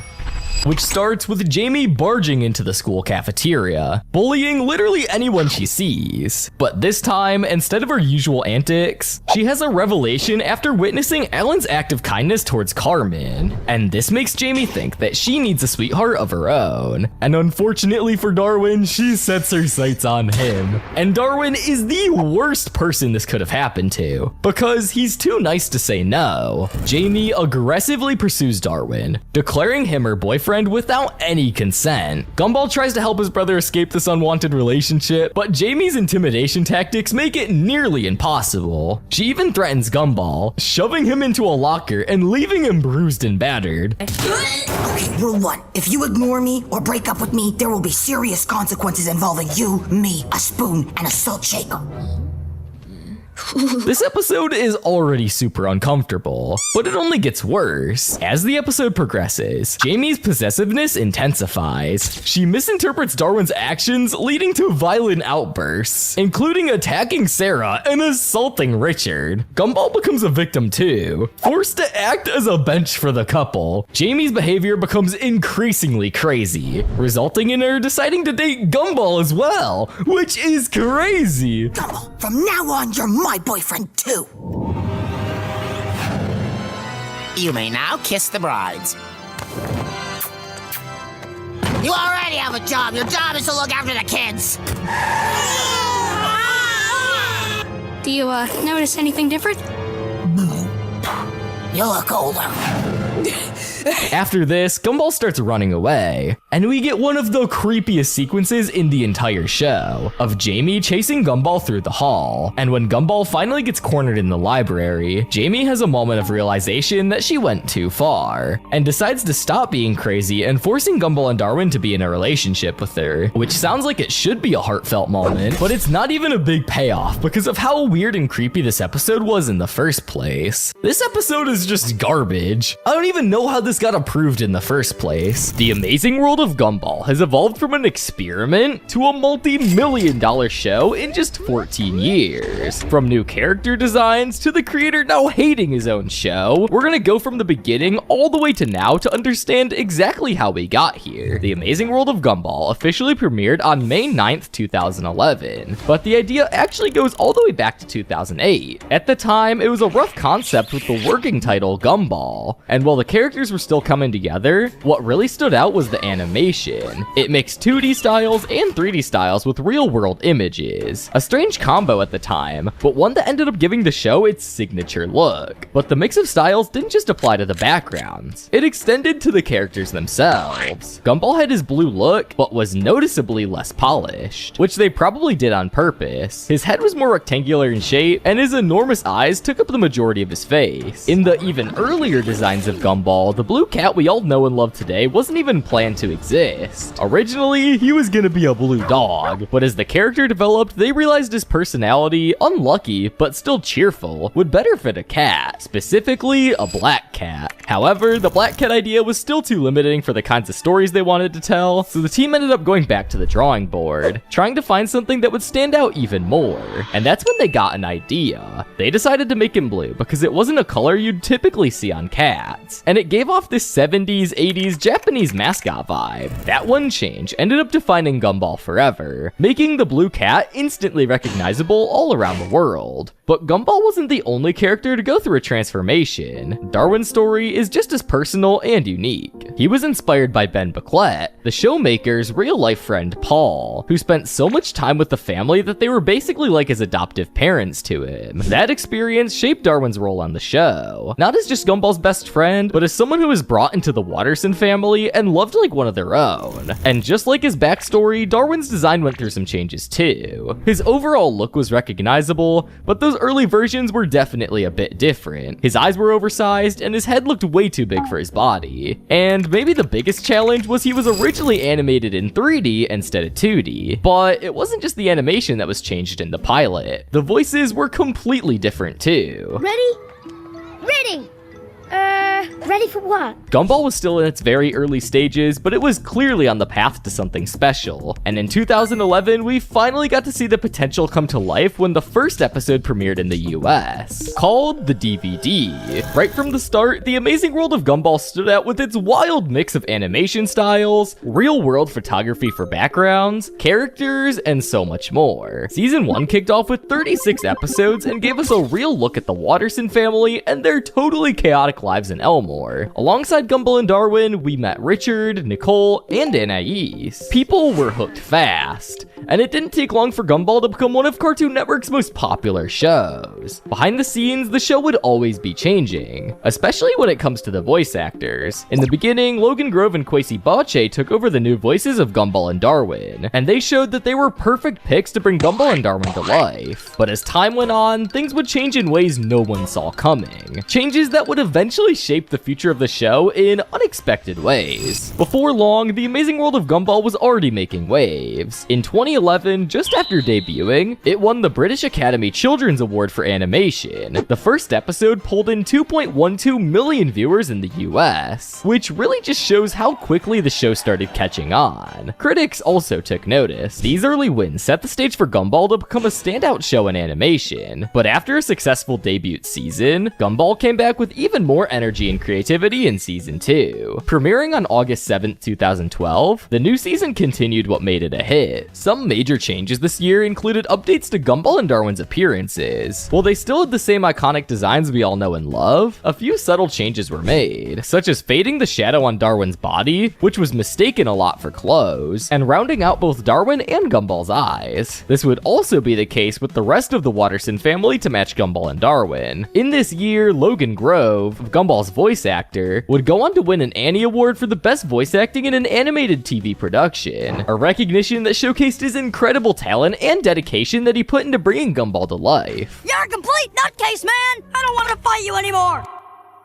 Behind the scenes, though, there were a few things that were starting to unravel. The actors behind Gumball and Darwin were facing a growing problem that, while going unnoticed by many, would only intensify over the next few years. Season 3 of The Amazing World of Gumball kicked off on June 5th, 2014 with a major change. The voices of Gumball and Darwin, Logan Grove and Kwesi Bache, who had voiced the duo since Season 1, stepped away as their voices naturally matured. By the end of Season 2, it was clear that their voices were getting deeper, and they were starting to outgrow their roles. If you compare seasons 1 and 2, you can hear a huge difference. So, in the episode The Kids, Gumball's voice actor was switched out to Jacob Hopkins, and Darwin's voice actor was switched out to Terrell Ransom Jr. Season 3 also marked the final update for the Wattersons family designs. They got rounder eyes and a slight visual upgrade, but from this point on, their appearances remained mostly the same. By 2015, The Amazing World of Gumball had really found its place, mixing good writing with a visually appealing show that really stood out to fans. And season 4, which came out this year, was proof of that. With a 93% rating on Rotten Tomatoes and consistently strong fan feedback, it was clear the show wasn't slowing down anytime soon. Every episode continued to push the boundaries. Around this time, fans couldn't help but speculate about the possibility of a Gumball movie. It wasn't confirmed, but the idea started to slowly become more talked about. As Gumball's fanbase grew, the idea of a movie wasn't totally out of the question anymore. It started to feel like a real possibility, and in October of this year, Ben Bucklett dropped a casual comment that would cause years of excitement. In an interview with The Times, a popular British news company, Ben Bucklett mentioned that there was interest in making a Gumball movie. It wasn't an official announcement, but that one comment would set the fanbase on fire, turning the idea of a Gumball movie from a mere wish to something that's entirely possible. If only they knew the challenges behind the scenes, issues, delays, and obstacles that would hold up the movie for years. But before any of that came to light, season 5 of Gumball dropped in 2016, keeping fans occupied while they anxiously waited for news on the movie. But not even a week after season 5 of Gumball dropped, the creator, Ben Bucklett, announced that season 6 would be his last season he'd work on. Ben had been with the Amazing World of Gumball from the start, so his announcement marked a major turning point for the Amazing World of Gumball. With him gone, the question came, could the show continue without the man who created it all? The creative direction would now fall into new hands, and that shift could change everything. I wonder what the show would look like without Ben. I'm glad it was his choice. That means we're definitely gonna get a whole, complete, satisfying run. Fans were split over Ben Bucklett's departure after season 6. Some were concerned about how Gumball would continue without its creator. On the flip side, others respected his decisions and were hopeful for the future, knowing that it was his choice to step away. At first, Ben's announcement had fans thinking that season 6 would mark the end of the series. Also, you know, I'm the one leaving after season 6, but it's not necessarily the end of the Amazing World of Gumball. But then, he stepped in to clear things up, essentially saying, hey, I'm the one leaving, but the show isn't. However, as time went on, the idea that season 6 might actually be the final chapter began to feel more real. While Ben was already saying his final goodbyes early, new cast members were being welcomed to the show. By this point in season 5, Jacob Hopkins and Terrell Ransom Jr. had been voicing Gumball and Darwin since season 3, but just like the original actors before them, they started to get too old for their roles. So the show brought in new voice actors, and Nicholas Cantu started voicing Gumball, and Donnell Hansley Jr. started voicing Darwin. After the episode The Copycats, they quickly settled into their roles, picking up right where the previous actors left off. And over the next year, they would work on the show behind the scenes, getting ready for the next season that was about to come. Season 6 of Gumball premiered in 2018, introducing another change in the voice cast. While Nicholas Cantu continued voicing Gumball, Donnell Jr. was replaced by Christian J. Simon as Darwin. This transition occurred in the episode The Anybody, where Darwin's voice noticeably shifted after clearing his throat, and it happened so quickly that you probably wouldn't even notice unless you're a really big fan. I do not sound like that. Try clearing your throat. Okay. Oh, yeah, that's better. Even with the voice change, the show kept doing what it did best. Then, in 2018, news came out that season 6 would be the last, with also more news about the Gumball movie. Season 6 is confirmed to be the final season. The show will end with 240 episodes, a movie script is being written, but we just don't know if a movie will actually be made just yet. And Ben retweeted this, meaning it wasn't a joke. Well, we finally got an update on the movie. At the same time, Gumball seemed to finally be wrapping up. Yo, I like deadass wanna cry. Please don't let the show end. Gumball is my favorite. Please, no!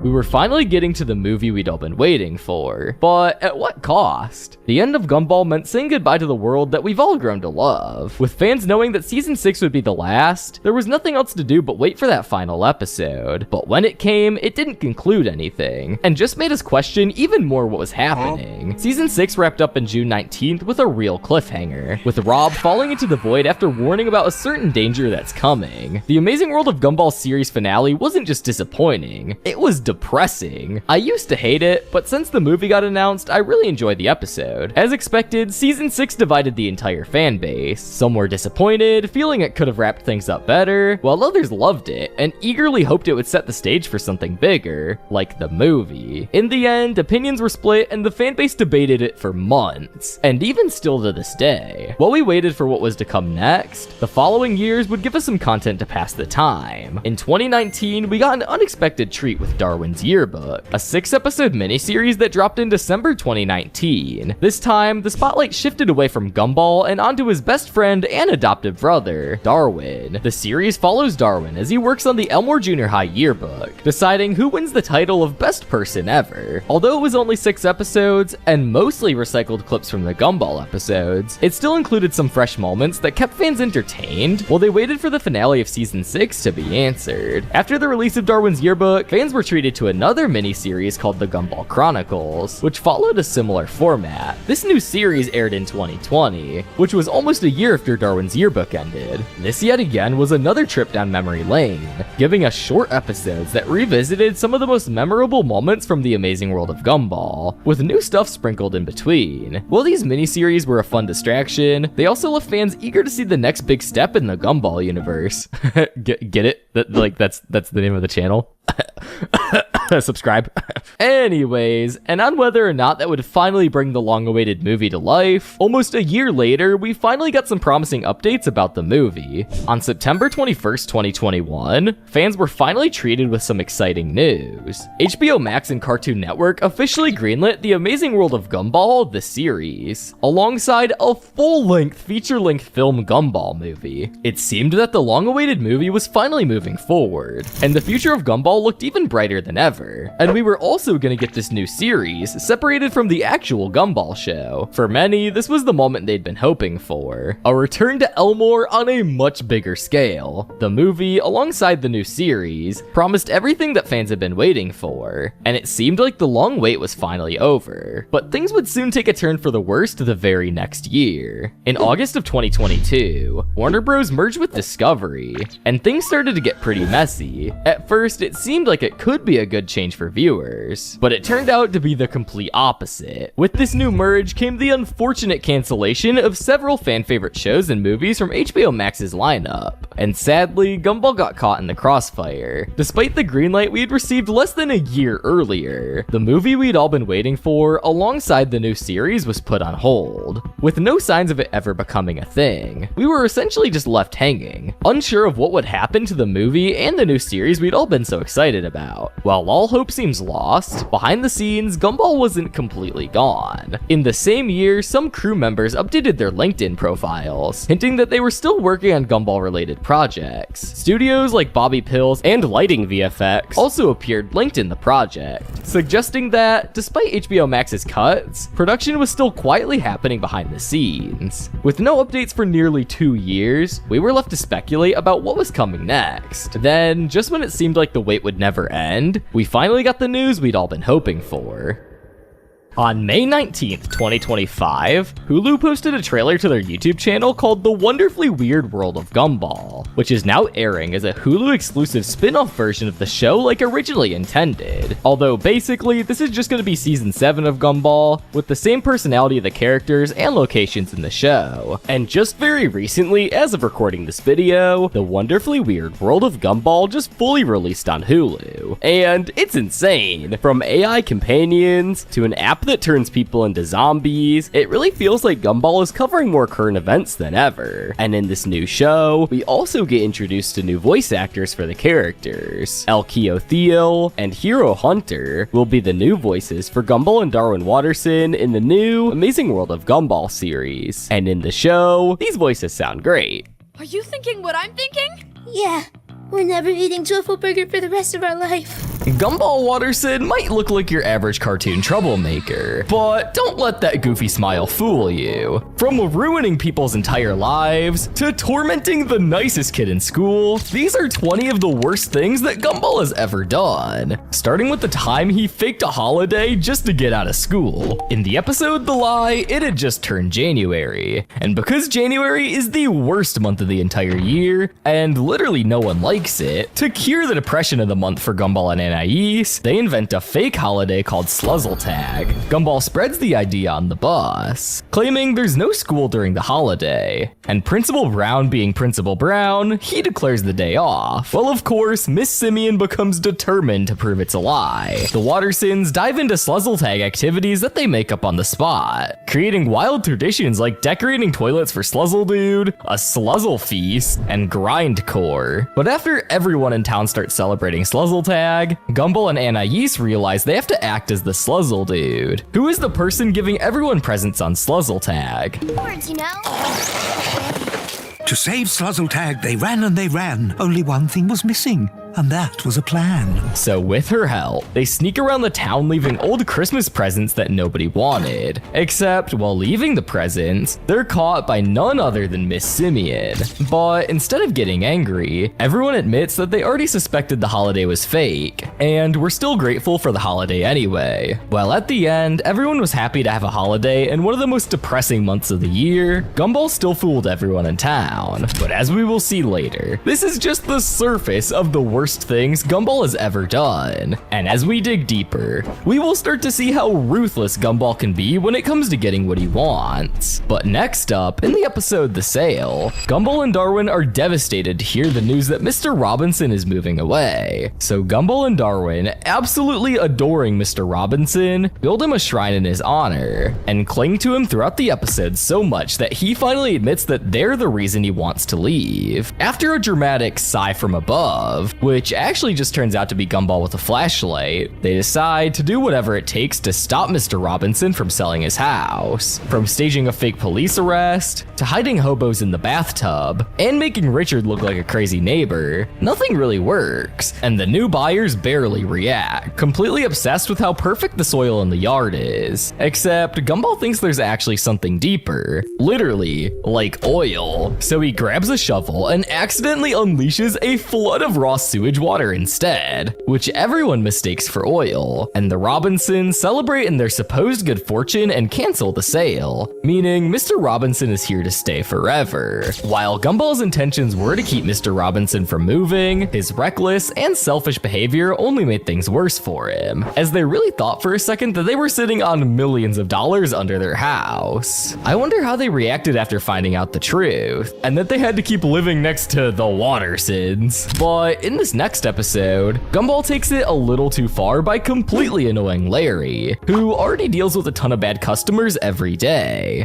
In the refund, Gumball and Darwin wait 7 long months for the new video game they want to play, but when they finally get their hands on it, the cartridge doesn't fit the system. Determined to get their money back, they ask Larry for a refund, but he insists he can't help without the manager's approval. Instead of accepting their mistake, buying a game that won't work with their console, they try everything to get a refund, like pretending to be cops. This is the police!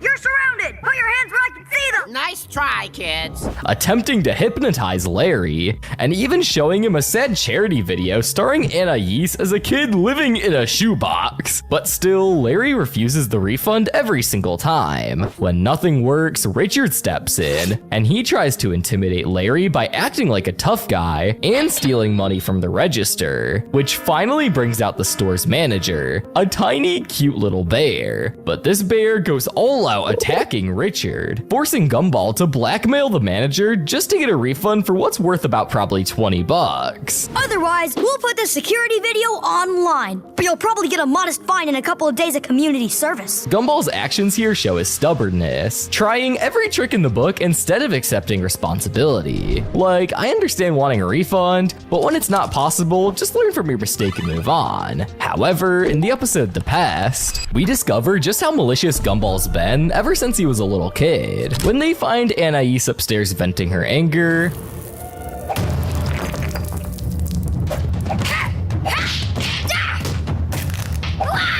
Gumball assumes he's the reason for it and starts confessing. He admits he once swapped some of Anais's pills for turtle flakes, which is why everyone at school calls her Kraken Breath. He also goes further, revealing that he tampered with her sunscreen as a baby to create a goat-shaped birthmark, hoping it would make her look cursed and less loved by their mom, Nicole. And that's not it. He also confesses to putting stones in their pocket as a baby to stunt her growth because he was afraid she'd outgrow him. them. It might just be your typical sibling rivalry, with both of them trying to get back at each other. But I don't know though, what Gumball did is crazy. But maybe it's somewhat justified because baby Anais is ruthless. I can't take this anymore!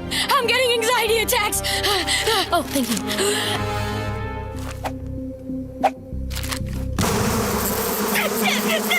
So who knows, maybe she had this coming. Next, we got the Bumpkin, where Gumball decides to convert the entire Watterson family into living off the grid, which is inspired by Idaho's simple lifestyle. That means no electricity, no chairs, and no fast food. Just backyard sing-alongs, stargazing, and rough and tumble, which ends up with Idaho getting kicked over the neighbor's house. While I know most of you would not survive in this situation, the Wattersons slowly warm up to the lifestyle, except for the one kid who suggested it all, Gumball. He is caught secretly binging snacks and video games at night by Idaho, but before he can say anything, he convinces him to join in. But by the morning, Idaho is nearly dead from all the junk food and video games. This sends the Wattersons in a wild chase around town to return him home to his farmland, where he eventually makes a recovery. While Gumball's idea of a simpler life seemed noble at first, he couldn't stick to it for long.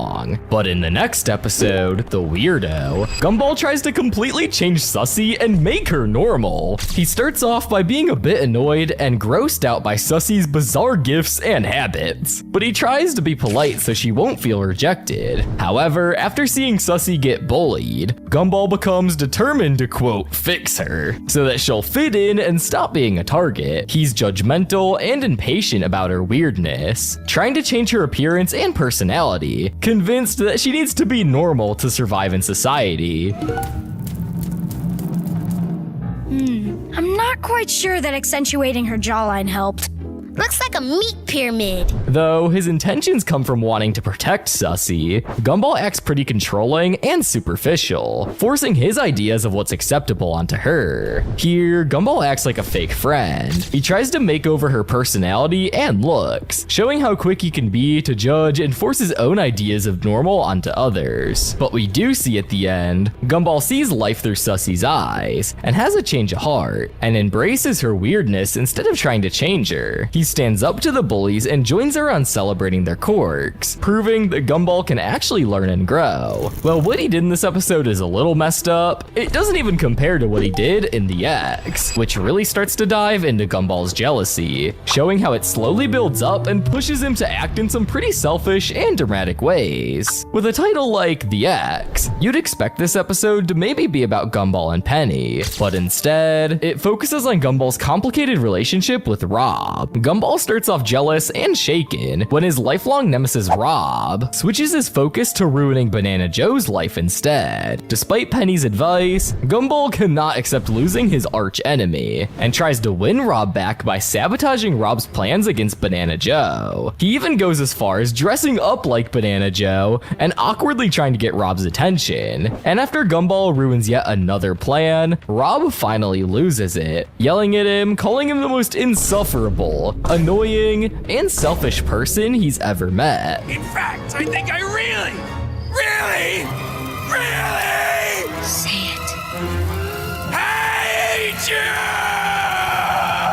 But for Gumball, that is all great to hear from his arch nemesis. This episode shows Gumball's jealousy at its worst. When Rob switches his rivalry to Banana Joe, Gumball ignores Penny's advice and obsessively tries to win Rob back by sabotaging his plans. He even embarrasses himself by dressing up like Banana Joe and trying to get his attention. His selfish actions frustrate Rob, who eventually snaps and calls him out. However, Gumball's behavior only gets worse in this next episode, The Secret, where Gumball and Darwin accidentally get locked in the school bathroom. Thinking they'll be stuck forever, Gumball confesses that he's the one who drew a creepy picture in Darwin's school book, which led to Darwin being sent over to counseling for the summer. Darwin is understandably angry, but just as Darwin's about to reveal his own secret, Rocky opens the door, thinking that they were ghosts of schoolgirls. Oh man, I'm so glad it's you! I thought this place was haunted by a couple of screaming girls!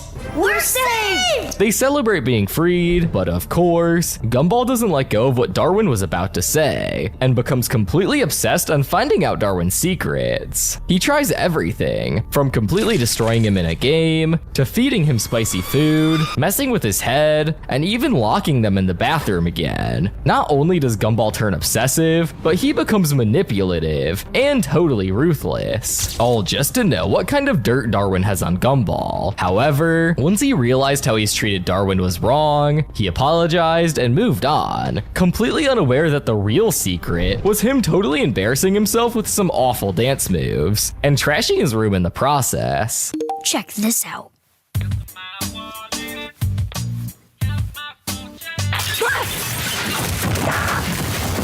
However, while Gumball here acknowledges his actions were wrong, in the others, Gumball can't accept when another character gets all the attention. In this episode, Gumball figures out there's a whole new world of students that he's never seen before, and learns about a girl named Claire Cooper, who supposedly has a more interesting story than Gumball. I mean, let's be honest, I don't think she matches the kind of things that Gumball has to deal with on a daily basis. Instead of leaving her alone, Gumball decides to insert himself in her life to, quote, fix her, and try to turn her sad goodbye at the school into a forced happy ending, even though Claire clearly wants to face reality on her own terms. Really, what Gumball is doing seems to be more about himself. His need to control the story and be the hero constantly interferes, talking to Claire's friends and the teacher, even trying to convince her love interest to come with her, and narrating her life as if he controls it. As I walked into the distance, I realized that whilst I had lost one friend, I had gained two,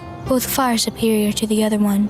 I mean, what was he supposed to be anyway? Can you at least let me voice my own thoughts? When she finally tells him this isn't a fairy tale, he still refuses to back off and ends up staging a crazy happy ending for her, with a new job for her dad and being crowned the prom queen. The episode ends with Gumball slamming down his megaphone and dancing, once again telling us that this was much more than him just trying to help a poor girl out. But now we have to talk about the candidate, and things are about to get a lot worse, because Gumball dives headfirst into school politics by running for class president. The episode kicks off with the kids fighting in the school hallway, but then Gumball breaks in to explain how things got so chaotic. It all started the night before at a charity gala, where the kids were stuck locked in a room watching bad TV while their parents partied. After the gala, the kids were bored and trapped in the room, and the room's temperature started rising dangerously. And when the temperature keeps climbing, Anais suggests that they pick a leader, which ends up being none other than Gumball Watterson himself. From here, Gumball's leadership leads to more mayhem, as he pushes the kids towards fighting each other instead of solving their problems, all the while ignoring the rising heat and the whole building falling apart. Obviously, Gumball does not make for a great hero, and during a time where everyone needed him, he failed. Not only that, but Gumball literally pauses the scene once again, and tells the viewers that although he will be blamed, it was technically the other kids' fault since they elected him in the first place. And that brings us back to now.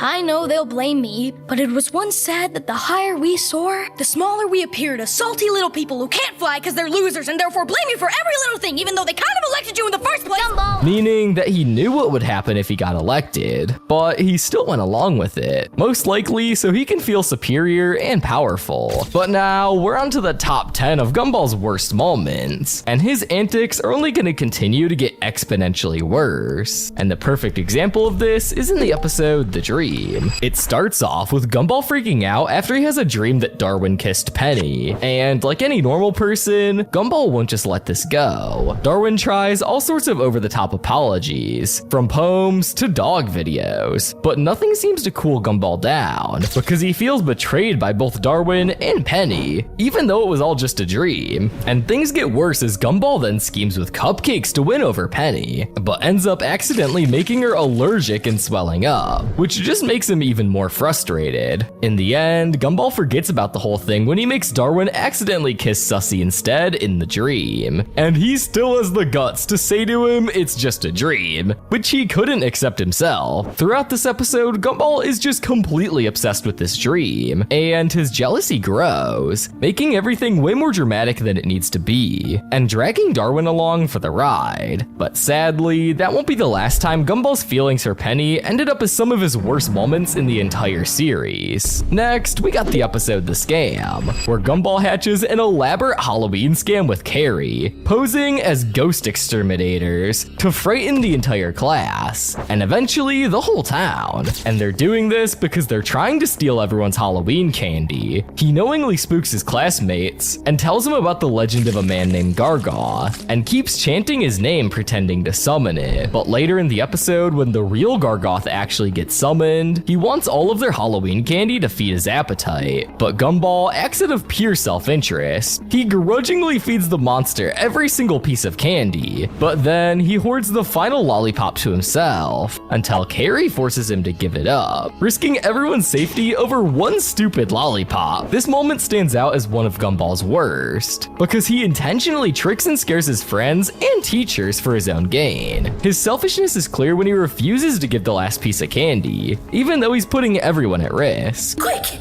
Is there any more candy left? No. Then run again.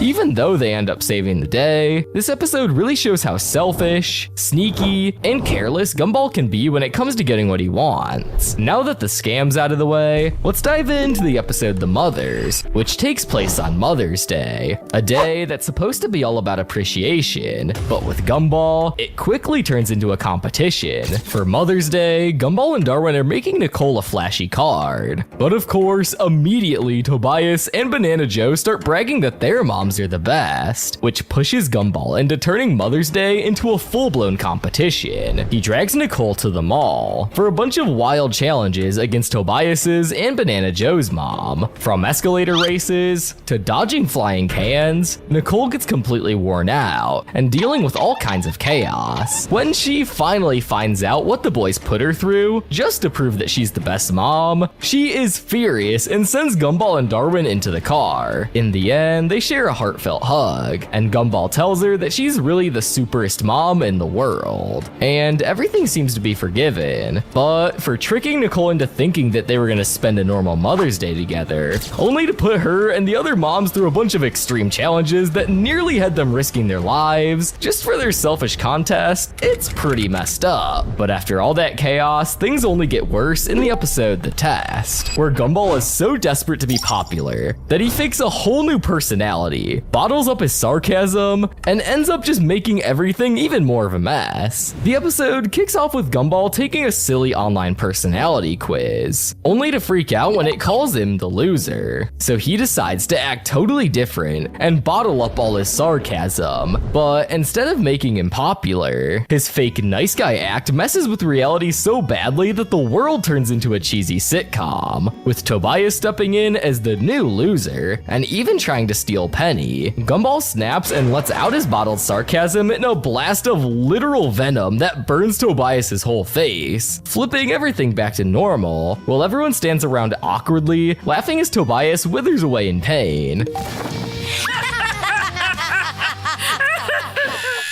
It definitely earns its spot as one of Gumball's worst moments, and it shows just how far he'll go to fake being someone he's not, all to fit in with zero thought about the consequences. But Gumball's ego only continues in the episode The Hero, where it starts at school with Gumball and Darwin teasing Richard for being embarrassing, because Richard does things like putting cement in cupcakes. He must be good at something. I guess he's only good at being embarrassing.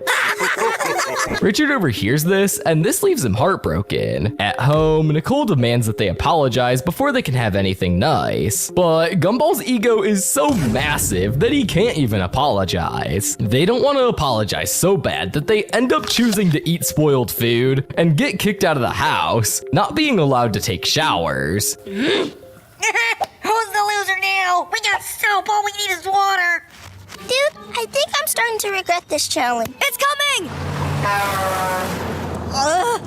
I think I should have closed my mouth. Eventually, they spot Richard hiding in the shed, being absolutely devastated. So Darwin plans a fake rescue mission in the junkyard to make Richard feel like a hero again, just like he felt like he was when they were kids. When Richard arrives, everything starts to become a total disaster. He saves Darwin from the fall, but Gumball ends up on top of the crusher, balancing on a ladder. In the end, Gumball takes a running leap into Richard's arms. For the whole episode, Gumball spends most of the time roasting his his dad, refusing to apologize and acting totally self-centered. But since Gumball helps Richard feel important again in the end, it just misses the top 5 for that reason. But now we're on to the top 5 worst things that Gumball has ever done, where his actions go beyond just selfish or reckless and cross into truly dark, harmful, and downright cruel territory. These are the times where Gumball's worst traits fully take over. And for the number 5 spot, we got the episode The Flower. And look at that, it's another Gumball being jealous episode. But this time, Gumball doesn't just feel jealous, he's completely consumed by it. His obsession with Penny and paranoia over Leslie take over his entire body, basically turning him into a jealous maniac. He completely gets out of control, mocking Leslie and trying to frame him for theft, and just straight up being his #1 hater. But it doesn't end there. He acts all friendly with Leslie, and then out of nowhere, unleashes a horde of snails on the poor guy, who slowly starts eating him as he's glued to the bench. I see you've met my hungry little friend. I can't move! That's right, I've glued you to the bench. In the end of this episode, it turns out that the thing haunting Gumball wasn't just a feeling. It was literally a slimy green creature called jealousy that had possessed him. So technically, Gumball didn't do all those cruel things to Leslie, but because of how inhumane jealousy was in Gumball's body, it still ranks high as one of his worst moments. But for number 4, we have the episode The Prank, where Gumball, Darwin, and Richard get caught in a prank war. It all starts when Richard tricks Gumball by putting salt in his cereal,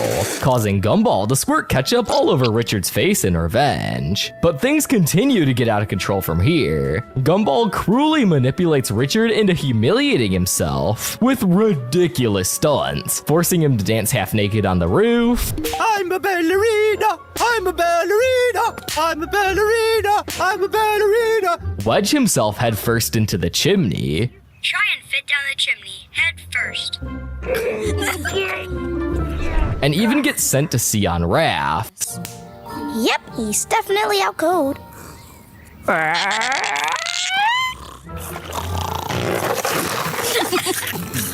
Sunburned and starving, having to depend on coconuts and even his own clothes. Like, that's basically torture, especially for someone like Richard, who heavily depends on food. And when Richard attempts to get back at them, it backfires so badly that he ends up with a bucket jammed on his head. By the end, he totally loses it, crashing through walls and going after his own kids in a full-blown prank meltdown, all because Gumball wouldn't stop messing with him. But now, we're at the point where Gumball's chaos doesn't just embarrass him, it completely turns him into the real-life Thanos. For the number 3 spot, we got the episode The Laziest. The episode starts with Nicole about to leave for work and telling Richard to do his chores. Richard enthusiastically agrees, but immediately slumps on the couch. To avoid Nicole's wrath, he tries to trick Gumball and Darwin into taking out the trash by pretending it's a fun video game. But the boys don't realize they've been duped up until they actually do the work,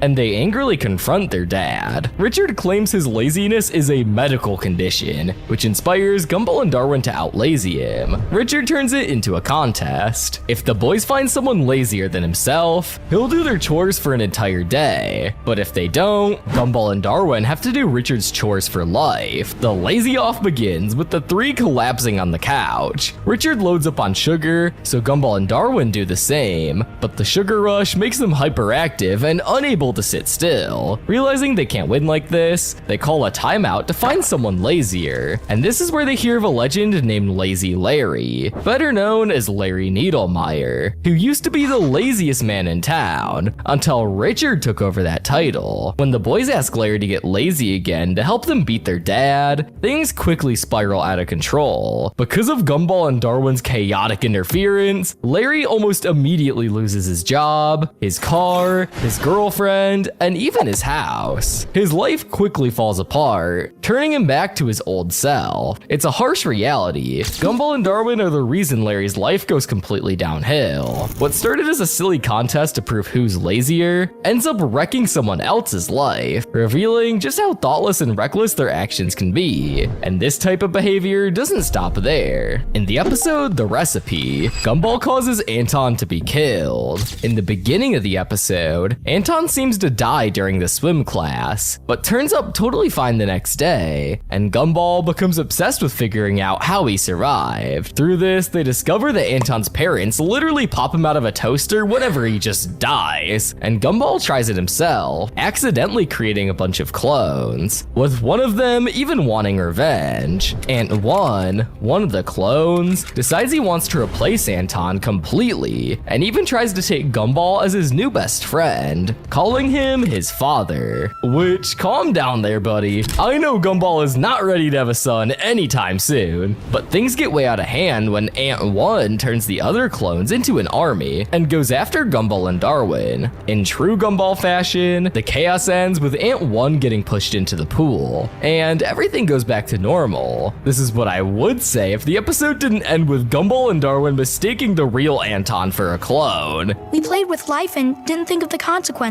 I hope you can find it in your heart to forgive us, and we can still be friends. Still be friends! While Anton might seem like the Kenny of Gumball, always bouncing back after dying, that doesn't mean he doesn't feel pain. And Gumball doesn't just kill one Anton. Oh no, he's responsible for multiple Antons meeting their fate, basically playing God as he creates clones, and then being the reason for multiple deaths of Anton. He did apologize, but as we've seen constantly, Gumball just seems to apologize for his actions, but he never actually learns from them. But now, we're here at the worst Gumball moment in the entire series. That being in the episode The Saint. It starts with Gumball loudly eating chips in the library, ignoring Darwin's warnings, then knocking over a computer and accidentally setting it on fire. The librarian immediately, like she has super hearing, hears this and runs over to Gumball. However, Alan, who is watching the whole thing, takes the blame and the librarian gives him a detention instead. And you would think Gumball would be appreciative, and maybe even do stuff for Alan as a thank you. But nope, Gumball sees this and wonders why Alan would risk getting detention, and decides to find Alan's breaking point. He first messes with Alan's online reputation by posting a rude message on his account. Oh my gosh, why are there so many drawn people in Elmore? Go back to your flat country and stop ruining our economy. Nobody likes it too, DS. Causing a flood of thumbs down that literally pummel Alan. He goes further by faking photos to make it look like Alan is cheating on Carmen, which causes them to inevitably break up. Gumball keeps pushing it by stealing Alan's last meatball, rubbing it on his face, and eating it in front of him, all while Alan surprisingly remains calm and forgiving. Even after that, Gumball shows no mercy and plays a tape of Alan's parents being turned into balloon animals, screaming in agony. Now, who wants to see balloon tricks? No, please! I have a son! Dexter, make it stop! Through all this, Gumball's actions are completely mentally insane, and it's one of the clearest examples of Gumball's worst, most toxic behavior, showing how far he'll go to cause chaos at the expense of others. And even after all that, Alan is so nice. He pretends to be mad just to make Gumball happy, showing that out of everyone Gumball could have picked, it had to be the nicest character in Elmore. But that doesn't excuse what Gumball did to try and break him down. Even though Alan bounces back with his parents and his relationship, Gumball's relentless torment and cruelty throughout the episode just shows how far he's willing to go to get what he wants, no matter who he hurts along the way. From Richard purposely creating the Joy virus, starting a zombie-like apocalypse at school, to later in this video finding out how the Joy virus actually works, today I solved the biggest mystery in the amazing world of Gumball's darkest episode, which is none other than the Joy. Now, Gumball is usually termed as a kid's show. Sure, it might take a stab at some darker elements here and there, but The Joy is a full-on zombie horror nightmare, taking inspiration from different zombie and found footage films. But what makes this episode so creepy? And what mysteries come from it? Well, before we can find that out, first we need some context. The Joy begins with Gumball and Darwin angrily walking into the kitchen with the biggest frown known to mankind, which could only mean one thing. It's a Monday. Richard sees this and asks if the kids want a Wonder Hug, which is filled with all of the love and happiness in the world, to which the kids decline. But Richard, being Richard, hugs them anyway, and an explosion of rainbow colors occur. But at the time, they didn't think much of it. When Gumball and Darwin arrive at school that morning, everyone is depressed with Monday morning misery, which their teacher, Miss Simeon, feeds off of because she loves seeing students suffer. Despite everyone being super unhappy, Gumball and Darwin start to become uncontrollably happy, singing during their surprise test. God says keep smiling, homie.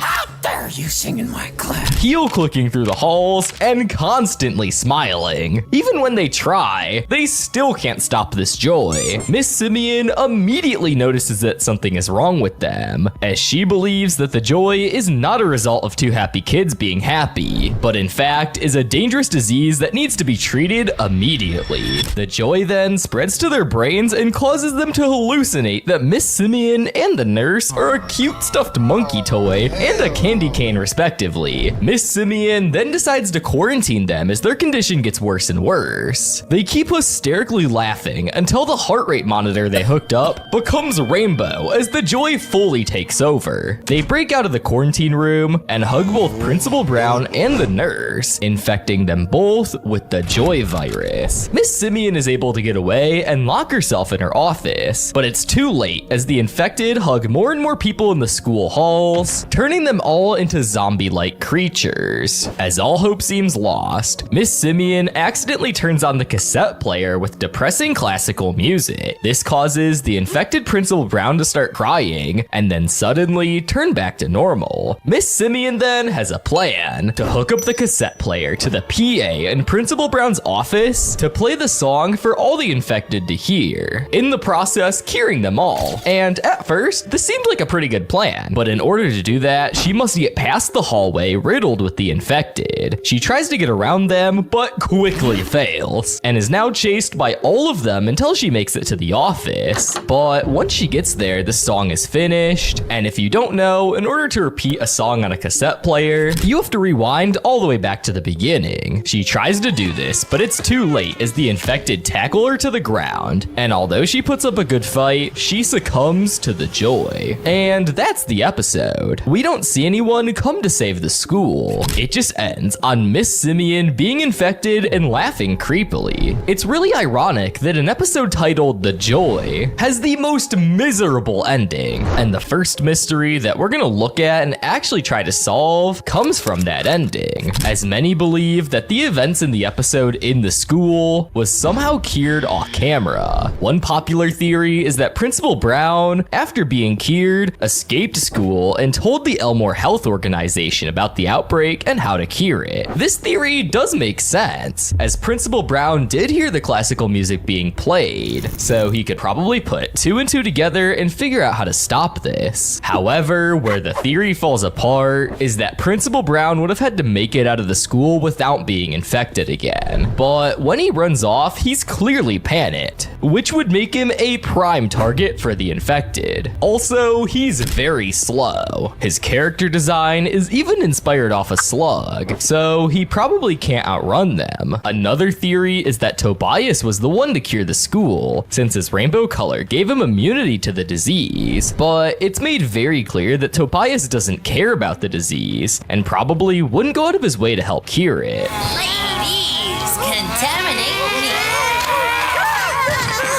Flower boy, typical. The most popular theory in regards to this idea is that the disease itself is temporary and will go away after some time. I imagine the effects are temporary, so they all passed out and woke up really confused. Although this is the strongest theory we've heard of so far, there is no evidence to support this claim, making it more of a convenient assumption. In my opinion, the strongest theory as to how the school got cured is similar to that in a lot of the other episodes where the characters have a major problem, the universe seems to reset itself and all their problems get erased. This phenomenon was made clear in the episode The Finale, where it seemingly looks like the Watersons are gonna get completely destroyed, until Gumball says, The only thing that can save us is reality being completely reset by some kind of magic.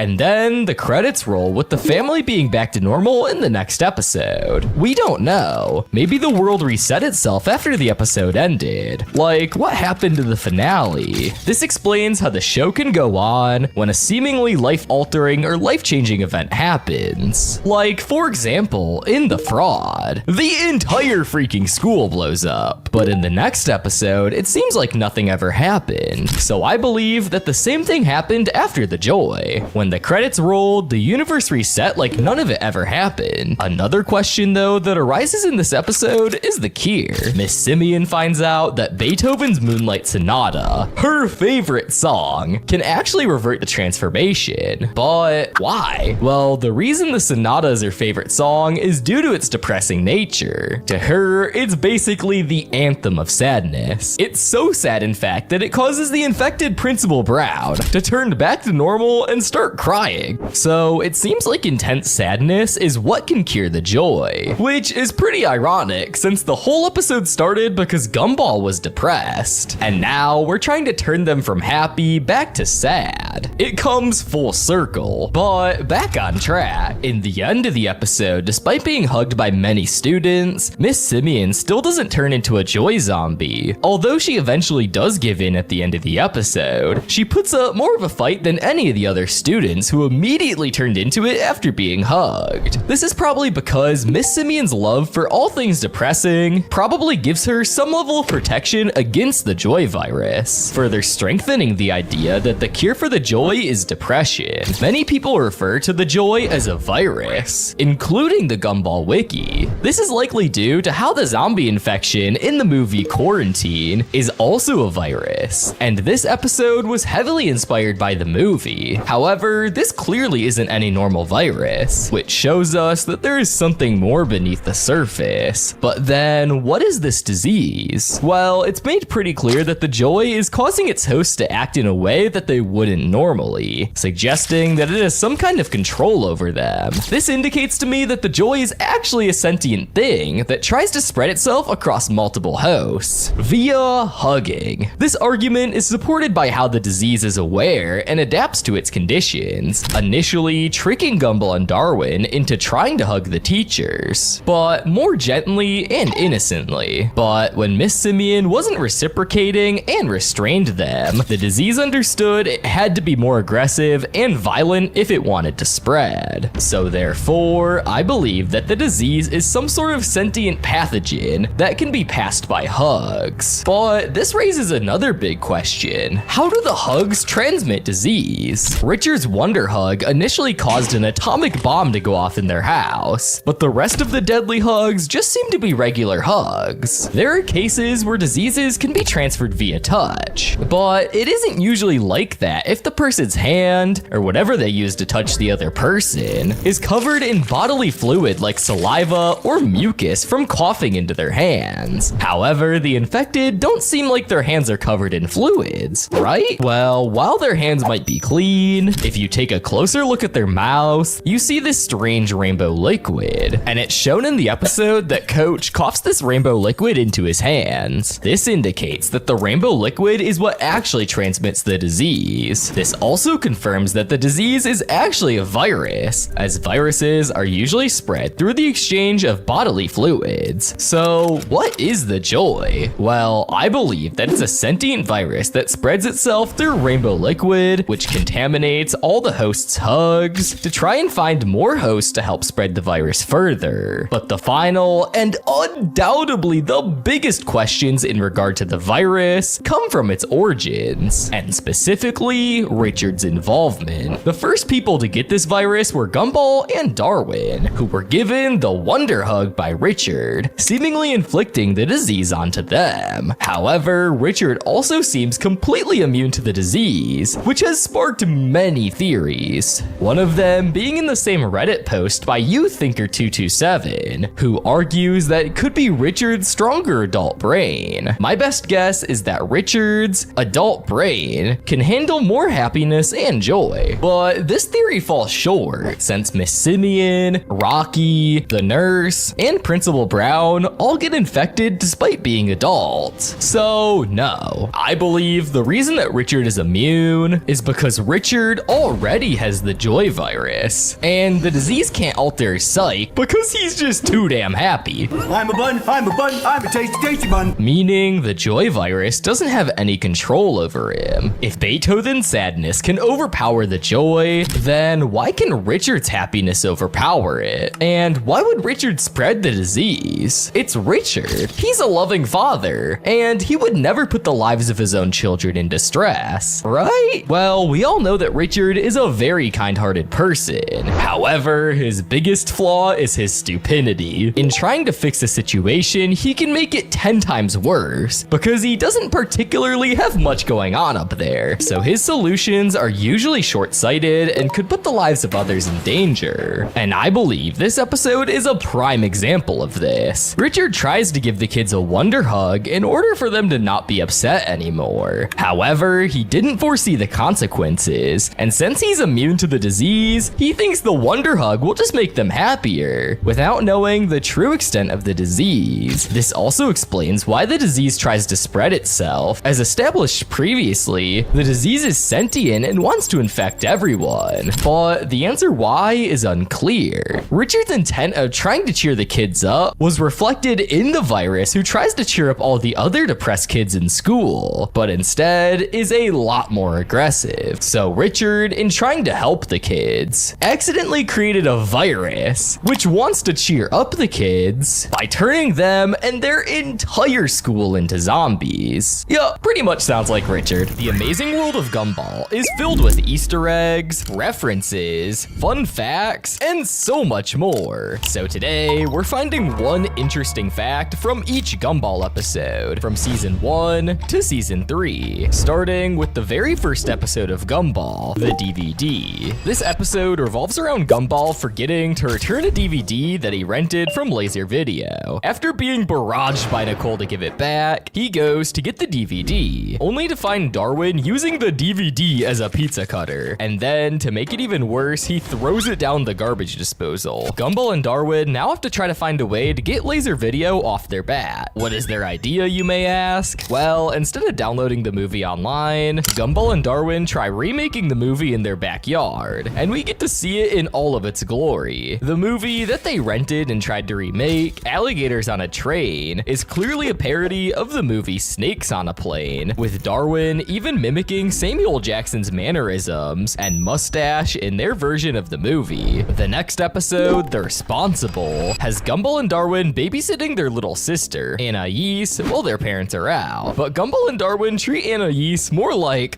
well, a dog, than their alive human sister, who is way smarter than they are. In this episode, Gumball sometimes calls Anais Anais, let us in! instead of the more commonly used Anais. Come back, Anais! This was always really confusing because these two pronunciations are very different, so it never made sense why they'd use both of them. Well, we'd actually get our answer 5 years later in the episode The Choices, where we see Anais changing the I and A in her name, which is probably where the difference in pronunciation comes from. The third episode is appropriately titled The Third, and is about Gumball and Darwin trying to breathe some new life into their friendship by bringing a third person on board. This is actually the first time we get to see Tobias Wilson, who becomes the third friend and eventually entices Darwin to come back to his house to play his brand new Z Station, which is clearly a parody of the PlayStation 3. Plus, the game on it looks suspiciously similar to Mortal Kombat, and the most recent Mortal Kombat at the time, Mortal Kombat 9, was released on the PlayStation 3 only a couple months before the season aired. The next episode, titled The Debt, is the first actual time we get to see Mr. Robinson, Gumball's cranky neighbor, who Gumball, for some reason, worships like a god. Well, Mrs. Robinson, on the other hand, turns out to be the literal spawn of Satan.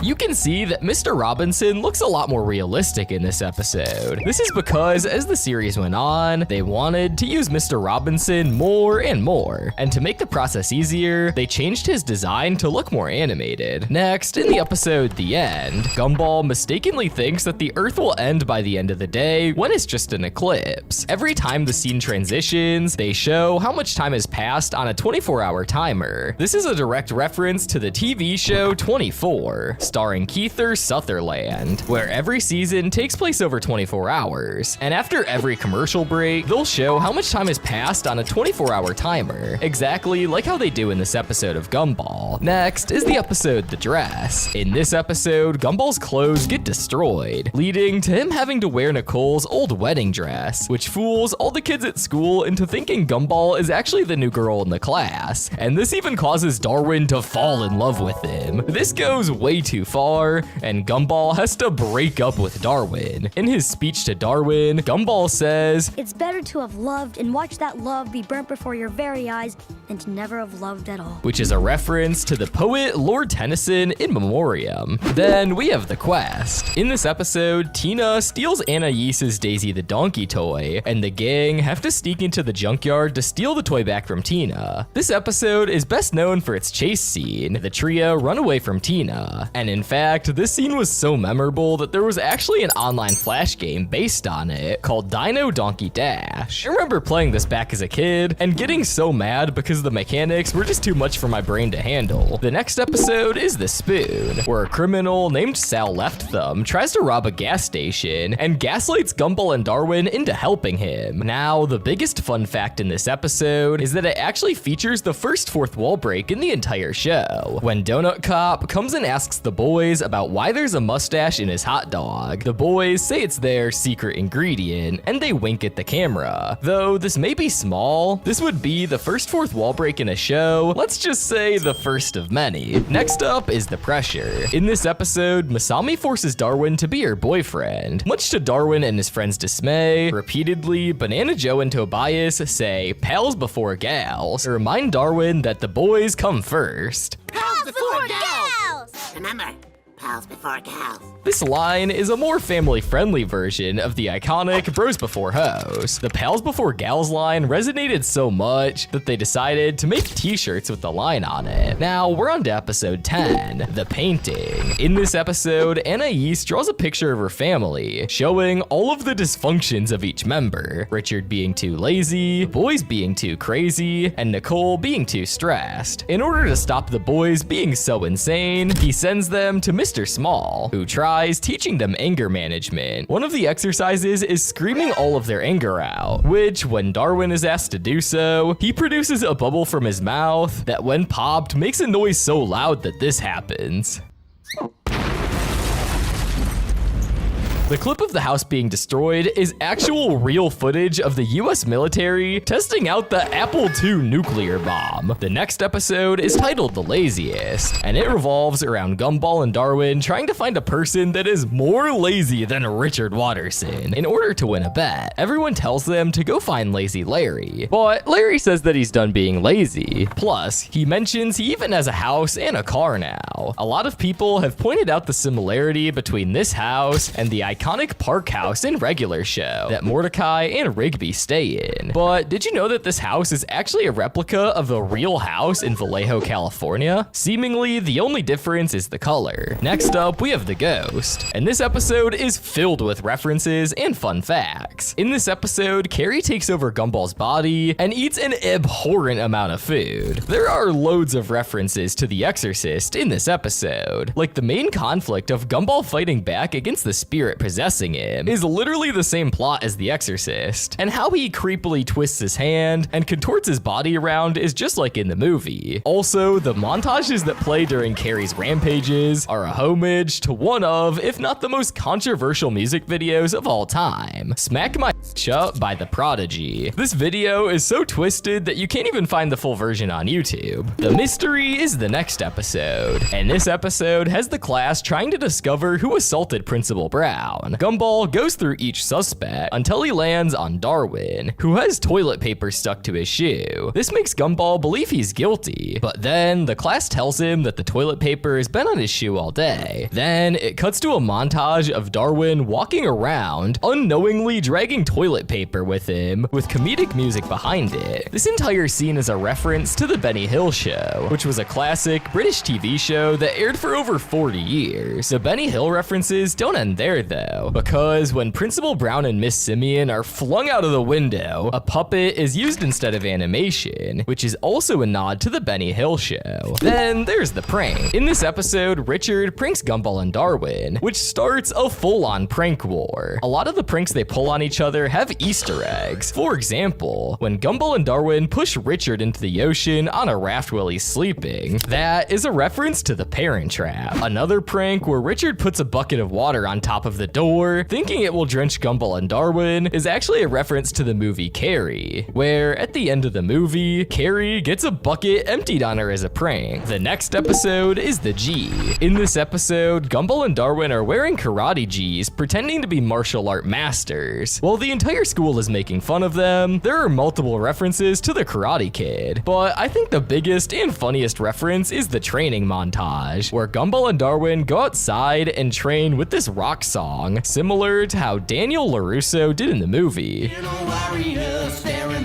But instead of actually training, they're just dancing. Also, this episode is tied for the shortest title. The next episode is The Kiss, where Granny JoJo comes to visit the Watersons and gives Gumball a massive kiss on the mouth. This unsurprisingly traumatizes Gumball, and Darwin tries his best to help him get his spirit back and find his happy place. In the Cartoon Network game Fusion Fall, Darwin has a move called the Trauma Therapy, which is a callback to this episode. Now, we have the party. In this episode, Gumball and Darwin go to Tobias' sister, Rachel's party. The party leads to absolute mayhem, destroying the house and all of its furniture. Rachel is absolutely horrified by this, but then Darwin comes to rescue the situation, fixing up the entire house and earning him a kiss from Rachel. Despite playing such a big role in Darwin's life, this is the first and last major appearance from Rachel, because the writers did not like her. In universe, this was explained by her just going away to college. Then we have the episode The Refund, another episode absolutely filled with references. Firstly, the game cartridge that the kids get is similar to an old Nintendo 64 cartridge, while their console seems to be similar to an Xbox 360. And if you know anything about video games, you know a Nintendo 64 cartridge cannot fit into an Xbox 360, which Larry won't give. They then try to persuade Larry by playing a video game in style of a charity PSA with a song about how refunds are necessary. Refunded sooner. Uphold the rights that little Jimmy had as a consumer. Well, the song is clearly inspired by We Are the World, another charity song. When the world must come together as one. Finally, the boys bring in Richard, who go to confront Larry, but before he does, he suits up, and the song that plays is Bad to the Bone by George Thorogood and the Destroyers. I'm here to tell you, honey, that I'm bad to the bone. Next is the robot. In this episode, Bobbert tries to become human with the help of Gumball and Darwin, but instead, he impersonates Gumball and takes over his life. The motivation of Bobbert trying to become human is 100% referencing Pinocchio. Also, Bobbert calls his mom Mom Unit, which is a reference to the show Whatever Happened to Robot Jones. Then there is episode 20, The Picnic. In this episode, Gumball and Darwin need to find their way to the picnic site, but instead get lost in the Forest of Doom. They find a bunch of nasty and scary stuff, despite it literally being called the Forest of Doom and being told never to go there. We go along the path, avoiding the Forest of Doom. Down the ravine, avoiding the Forest of Doom. Along the lake, still avoiding the Forest of Doom. And arrive at the picnic. They actually go there a bunch of times after this episode, making the Forest of Doom a main location in the show. Episode 21 is The Goons, where Anais wants to bond with Gumball, Darwin, and Richard. So in order to do this, she becomes stupid. So stupid, in fact, that she ends up replacing Gumball, and Richard starts to spend way more time with Anais. To win the love of Richard back, Gumball organizes the Dumb Race, a race where everyone is blindfolded and whoever wins is the dumbest. The Dumb Race definitely lived up to its name, with Idaho getting hit by a golf club, Banana Joe getting sliced up, I'm a banana split. and Anton eaten by ducks. The dumb race was made into a game on the Cartoon Network website, which you can still play to this day on Flash archive sites. Next up is The Secret. In this episode, Gumball is trying to find out Darwin's big secret through various different means, by torturing him with spicy food, reading his mind, and finally locking him in a bathroom and throwing away the key. Darwin then tells Gumball the quote-unquote secret. You know last week when you made me that sandwich and I said it was great? Well, it was just good. Which was a total lie, and the actual secret was that Gumball had unknowingly uploaded a video of him dancing and accidentally destroying his room. This video, called the hip flop, is a clear parody of the webcam dance video. This is an ancient meme where a girl is trying to dance, but then accidentally kicks the ceiling light, causing her to grab the curtains and push her computer off the desk, just like Gumball did. It's kind of crazy how they not only parodied the video, but the exact moves that she did to destroy her room. The sock is up next, where Gumball and Darwin are sent to Mr. Small's office for lying. Mr. Small tries to teach Gumball and Darwin about lying, but they don't seem to get it. So after, they lie about Principal Brown's head being on fire. Mr. Small has had enough and just tells the boys to be silent. This backfires heavily after Mr. Small accidentally gets trapped in a filing cabinet and then has to get the boys to try and help him out. But since the boys can't speak, Mr. Small ends up getting trapped for a long time. So long, in fact, that it's revealed in a future episode that he had developed claustrophobia. It says here that Mr. Small is suing us for giving him claustrophobia. The next episode is the brain. Darwin gets sent off to a facility to do math because of how high he scored on an aptitude test. Gumball wants to try to get Darwin back by doing the aptitude test and scoring high enough to get to the facility. Gumball tries to get smarter, but his brain has had enough, so it just leaves. Gumball then convinces the brain to go through a training montage. Every day, but something popped inside my brain. I got up to fight that fight. And the song played during the montage, called You Gotta Think Big, is actually a parody of Hip to Be Square by Huey Lewis and the News. Most people know this song as the one Patrick Bateman played before offing Paul Allen in American Psycho. Next, we have the poltergeist. In this episode, Richard thinks there's a ghost inside due to the scary random moaning noises during the night, but it's actually just Mr. Robinson, who's separated from Mrs. Robinson for being too nice. Richard tries to fight off what he thinks is the ghost using a vacuum cleaner, which is a clear, direct reference to the Luigi Mansion games, where Luigi sucks up ghosts using a vacuum cleaner. Also, in other countries, this episode was called The Ghost, which is really confusing because there's already an episode called The Ghost. The next episode is The Mustache, where Gumball and Darwin take Richard's testosterone supplements instead of regular cereal, turning them into men. Gumball and Darwin are initially freaked out by this,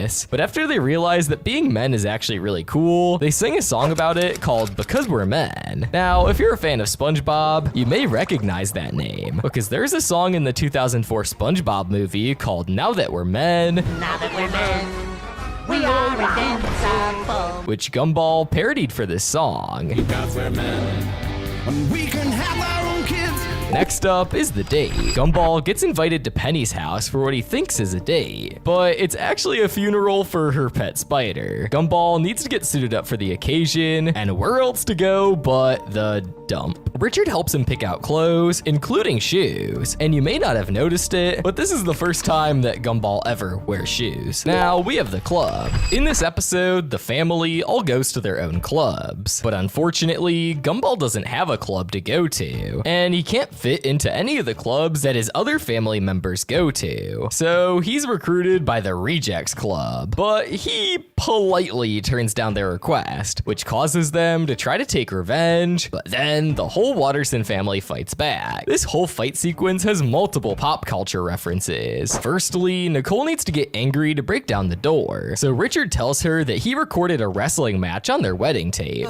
I taped a wrestling match over our wedding video?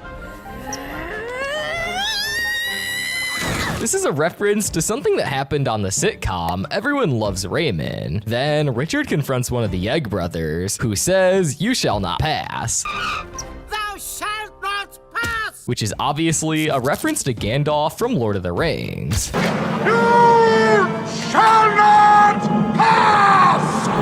finally, the other egg brother is guarding the computer with a broom, which is a reference to the viral Star Wars kid video. Next up is the wand. In this episode, Gumball and Darwin give Richard a magic wand toy that they find in a cereal box. Richard thinks that the wand can do actual magic and uses the wand to grant wishes. The design of the wand, plus the fact it grants wishes, clearly shows it's a parody of the Fairy Odd Parents. Episode 30 is the 8. In this episode, Miss Simeon is trying to win the Favorite Teacher Award, so she goes to live with Gumball to bribe him to get his reference for Miss Simeon to win the Favorite Teacher Award. When Gumball, Darwin, and Nicole give in and get her the reference, she runs off to go to the awarding body. Nicole finds out her intentions and then chases her to get back the reference. This leads to the reference getting caught in the windshield, and Miss Simeon tries to grab it. This scene is very much inspired from a similar one in Back to the Future 2. Next is episode 31, the car. Gumball and Darwin try to clean Mr. Robinson's car, but then it gets absolutely totaled. They hide in the attic out of shame until it's revealed that Richard actually destroyed the car with a hammer. He seemingly was able to put it back together, but then when Gumball and Darwin tried cleaning the car, it fell apart again. However, it's revealed that before all of this, Nicole accidentally backed up into Mr. Robinson's car. Mr. Robinson wants to take revenge, so he and Mrs. Robinson takes golf clubs and destroy the Wattersons' car. The scene where the Robinsons break the Wattersons' car with a golf club is a direct reference to the Big Lebowski. Even the line that Mr. Robinson says while destroying the car, "This is what happens when you mess with Gaylord." This is what happens when you mess with Gaylord. This is what happens. This is what happens. This is what is the exact same as what Walter said while destroying the car in Big Lebowski. See what happens when you fuck a stranger then? That's what happens.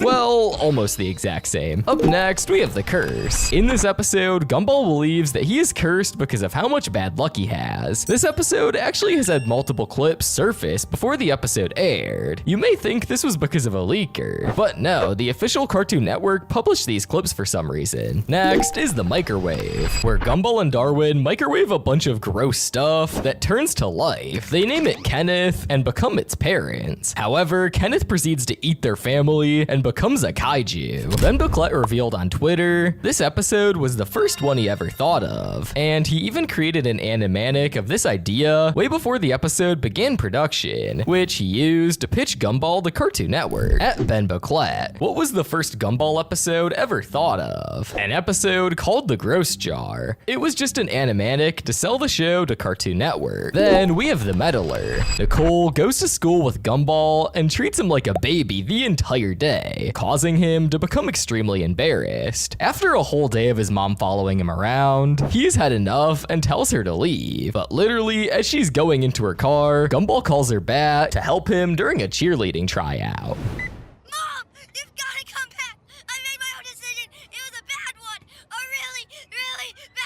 Gumball, with the emotional support from his mom, goes to the tryout and he completely fails. The scene of Gumball's cheerleader tryout is actually based off a music video for the song El Turo Bank.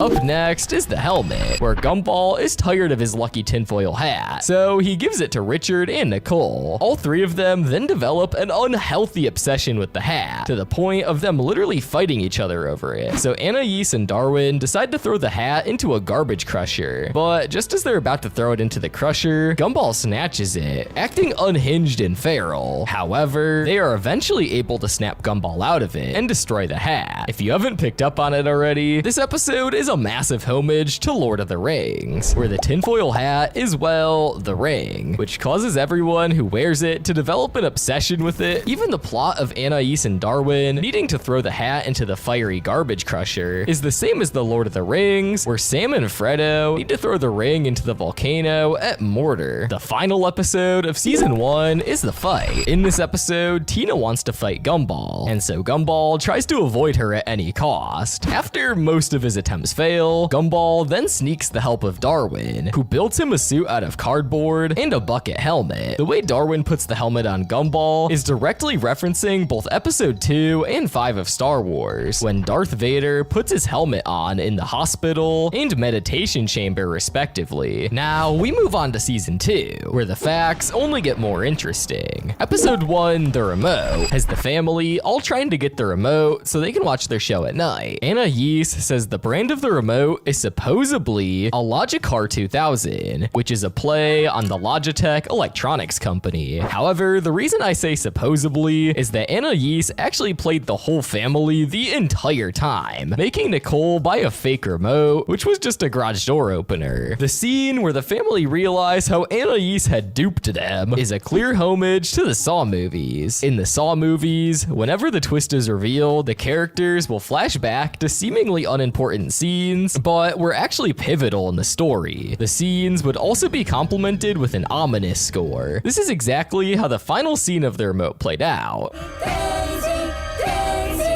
Next is the Colossus, which revolves around Hector, Elmore's resident giant, who rejects Gumball and Darwin's friend request. This is due to his mother not letting him have friends, because if Hector experiences even the most basic emotions, he could destroy everything. This is displayed in full force when Gumball and Darwin call Hector boring. It's not your fault you're boring! Which makes him go on a rampage and destroy everything. Eventually, they were able to calm him down and put him to sleep. However, here we can see Hector's full size, where he lays from head to toe across a football field, which would put him at 300 feet tall. Next, we have the Knights. In this episode, Gumball and Penny have a partner history project together, but her dad Patrick does not like Gumball at all. Then comes Tobias, who wants to do the project with Penny and goes back to her house to ask her, but then Patrick slams the door on his foot. When Tobias is able to get his foot out and does the iconic Peter Griffin knee moment,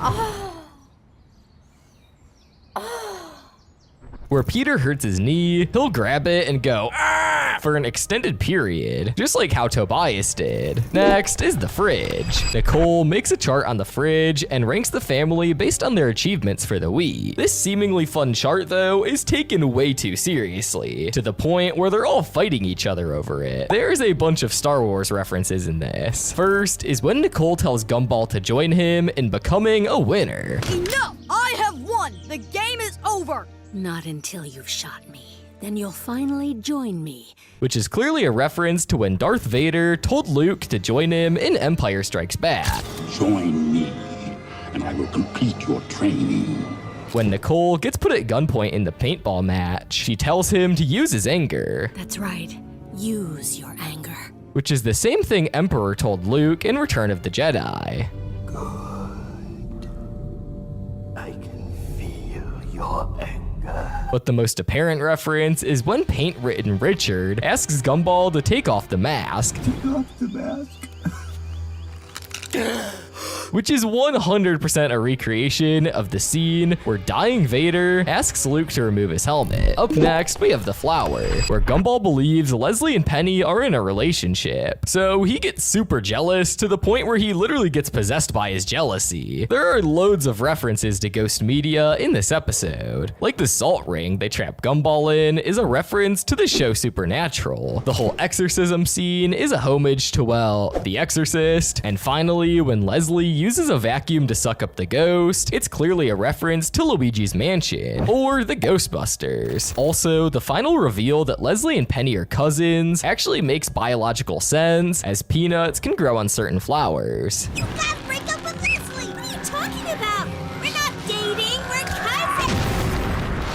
Then we have the banana. Darwin's pen has multiple holes in it after lending it to Banana Joe, which leads Gumball to think that he chewed the pen. Joe says that he didn't, and Darwin doesn't care, but Gumball thinks that they should get revenge. The early drafts of the script of this episode was revealed on the website Scribd, because someone leaked a call between the writers and some students who were interviewing them. Unfortunately though, in this early script, all the changes were super small, like the word stabbed being replaced with punctured and pierced. The next episode is the phone, where Gumball and Darwin get a cell phone, and Darwin gets addicted to texting Ocho. Eventually, Gumball gets fed up and texts some very rude stuff to Ocho. Mom gave me scurvy. I'm so ready for a fight. You're a dork. Who comes to try to kill them. This episode is a massive love letter to the Space Invader games. Firstly, the game that Gumball and Darwin were playing was literally just a more advanced version of Space Invaders. The final fight with Ocho is literally just Space Invaders in real life. And even the character Ocho, who is an 8-bit alien spider who shoots lasers, is just like the aliens in Space Invaders. Now, we have The Job, where Richard gets a job. A pizza delivery job, to be more exact. At first, everything seems to be normal. However, as the episode progresses, the world seems to be getting really messed up, and it gets revealed that if Richard gets a job, then the literal fabric of the universe will get destroyed. This episode is a reference to another horror movie, The Omen, where an unassuming young boy unknowingly brings about supernatural destruction to the world, and is actually revealed to be the Antichrist. Richard, being unaware of all the destruction he's causing, him being prophesized to bring the end of the universe if he has a job, and the orchestral score.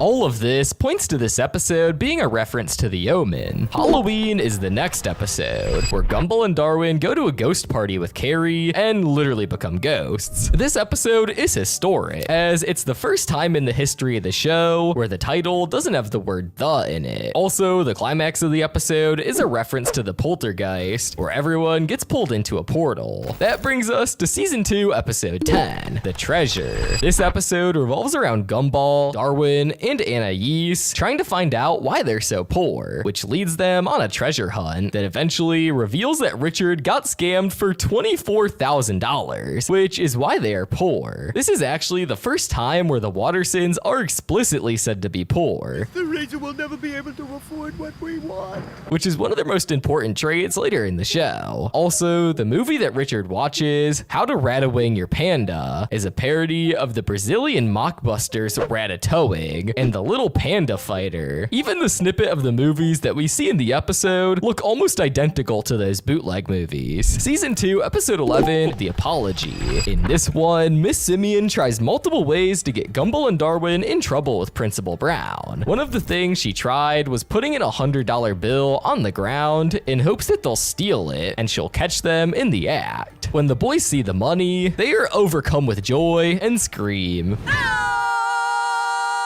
Now, if you were a true legend, you would know that this is a reference to Regular Show, where whenever anything good would happen to Mordecai and Rigby, they would also scream. The next episode is The Words, where Darwin is tired of letting everyone walk all over him, and so he decides to tell everyone what he thinks about them with brutal honesty. Amy's rude and impolite because she's half cow, half troglodyte. She's half cow, half troglodyte. This at first works, but then just evolves to Darwin being a massive jerk. Such a big jerk, in fact, that Gumball decides the only way to stop him is having a massive insult fight with him. This entire fight scene is a direct reference to Street Fighter 2, even having Darwin's big head attack resemble a Hadoken. And if you've played any online fighting games, not just Street Fighter, you'd know Gumball's pain of being spammed with the same cheap attack and getting absolutely demolished. Up next is the Skull. Here, we're introduced to Clayton, who just cannot stop lying about everything. Gumball and Darwin try their best to fix Clayton's attitude, but after a whole day of him just deceiving them, they tell him to get lost. But soon after, Miss Simeon bursts into the cafeteria, asking who upset Clayton, and Banana Joe snitches on them.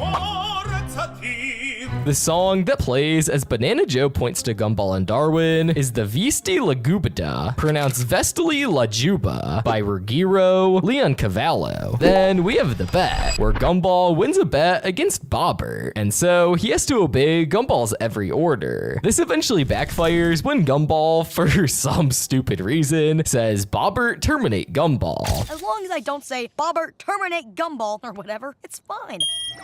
and Bobber attempts to do exactly that. The word terminate and the fact that he's a killer robot out to kill an innocent child should clue you in on the fact that they're parodying the movie Terminator. But in case you don't get it, they literally do POV shots from Bobbert's perspective, and it's literally the same as Arnold's in the Terminator. Next, we have Christmas, the second and final episode to not have the word "the" in it. This episode actually has one of the craziest facts out of all of them, with a whole scene and everything. In this episode, Richard runs over a homeless person whom the family thinks is Santa, but Nicole is adamant that it's just a hobo. Nicole, after a whole day of trying to convince the kids, breaks the secret oath of all parents and tells them that Santa isn't real. Let me tell you something about Santa Claus. There is no Santa Claus.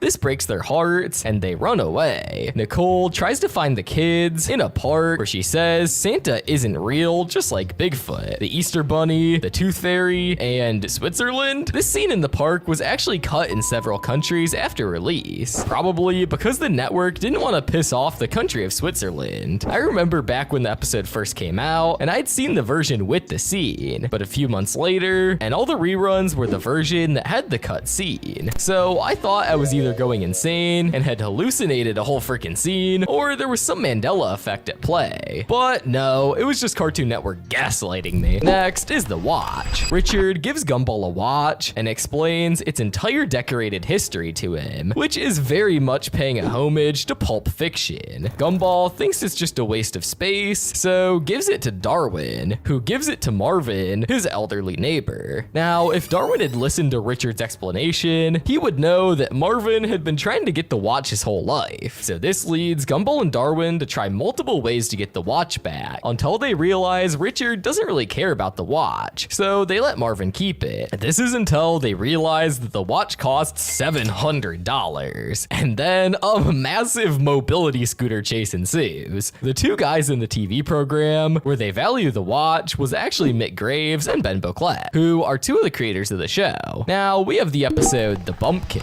the first major appearance of Idaho. His primitive lifestyle attracts Gumball, who brings him home to teach the family about living in the great outdoors. Eventually, the Wattersons grow to like the outside life, but it's revealed at midnight that Gumball snuck back into the house to watch TV, drink soda, and do pretty much the opposite of the outdoorsmanship he's been preaching. Idaho discovers him, but before he judges, Gumball convinces him to just try the modern lifestyle, and then they basically go on a bender for the whole night. When Idaho wakes up, he's not responding. Richard then drives all the way to Idaho's home in the country to save him. The scene Richard drives and loops around the tunnels is a reference to 1969 Italian Job with Michael Caine. Next is the Flakers. In this episode, Gumball and Darwin flake out on each other so much that they lose all their trust. However, with Richard's under-severe athleticism, Gumball and Darwin need to make up in order to stop him from doing anything crazy. When Darwin tries to stop Nicole from finding the state of the house, he calls in Nicole's car as stolen from a phone booth to get her stopped by the police. In the phone booth, you can see a poster from the band Biss You, which is a clear parody of Kiss with Biss You, literally meaning kiss in French. Next up is the Authority. In this episode, Richard gets into an accident, causing Granny JoJo to visit and take over watching, or more accurately, managing the family. The accident that Richard gets into causes the roof tiles to fall down on him. However, if you look at the roof on any other shot, it's clearly made out of shingles, so why are tiles falling on him? Episode 20 is titled The Virus, where a colony of viruses have been accumulating on Gumball's hand after not washing it for months. After, of course, Penny touched it. Eventually, Terry forces Gumball to wash it, causing all the viruses to die.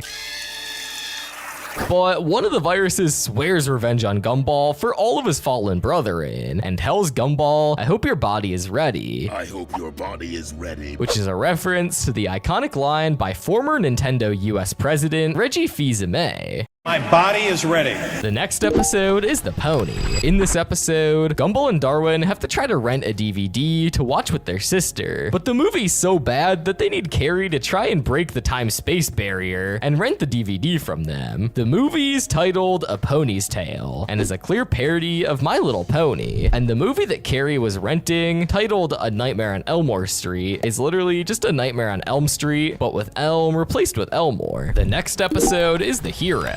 Richard overhears Gumball and Darwin making fun of him on the playground, causing him to be depressed and lock himself in the shed. Nicole and Anna Yeast berate the boys to force them to apologize to their father. So they head to the shed and look through the window, where they see Richard singing a song about how much both Gumball and Darwin mean to him, while looking at a bunch of pictures from their past. In one of these photos, we see that Darwin was actually a Christmas present, which for the first time ever, we see the origin of Gumball and Darwin. But in later episodes, this piece of lore is completely thrown out the window. Next is the dream, where Gumball sees Darwin kiss Penny in a dream and makes a huge deal about it. To stop Gumball's crazy jealousy, Darwin builds a dream machine, which allows them to go into their past dreams. Gumball is about to change the dream from Darwin kissing Penny to Darwin kissing Sussy. You can see on the clock before they go to sleep, the time is 3:07, and when they wake up, it's 3:10.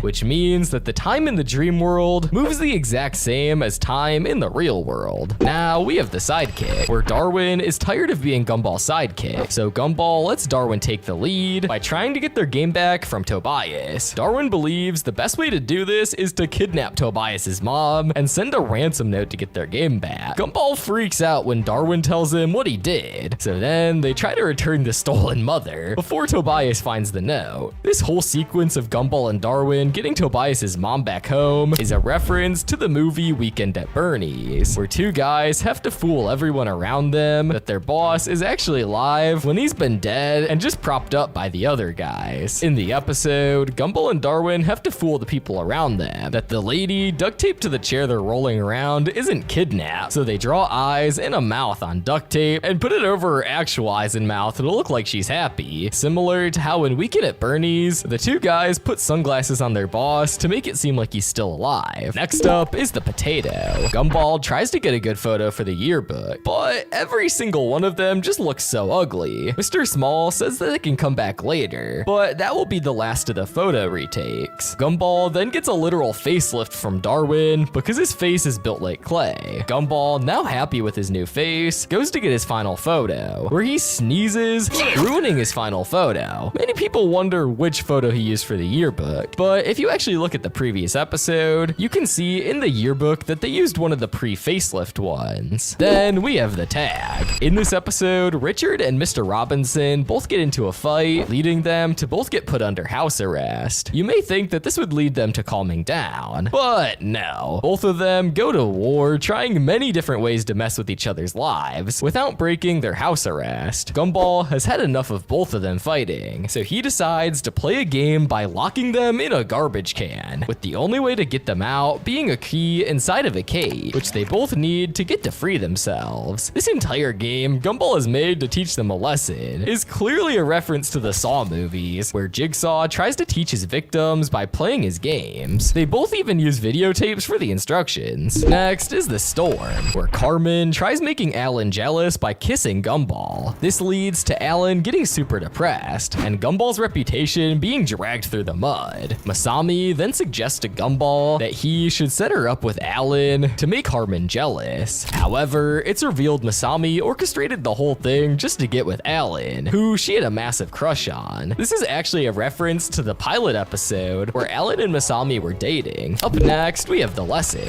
where Gumball and Darwin get sent to jail. Well, actually detention. There are a bunch of references to movies and TV shows in this episode. First, when Gumball and Darwin are goofing off, instead of studying, they're pretending that their stationary items are lightsabers, and they have a whole lightsaber duel. When they get their tattoos in detention, the haircut tattoo is the same as Homer Simpson's haircut. Finally, when both Gumball and Darwin jump off the school roof is a reference to the end of Thamela and Lewis, except they both somehow survive the jump. Then we have episode 29, The Game, where the family plays Dodger Dare, the made-up game that Gumball and Darwin had been playing throughout the series. However, in this episode, episode, they seem terrified of the game because apparently the effects of the cards happen in real life. Like if the card says you can't breathe, you can't breathe. This is a massive reference to the Jumanji books and movies, where the effects of the board game come to real life. Next is The Limit, where Nicole drags the family shopping, but the kids aren't having it and want candy. Nicole is adamant not to buy them candy and tells them all off. Eventually, they get the idea to give her a makeover session.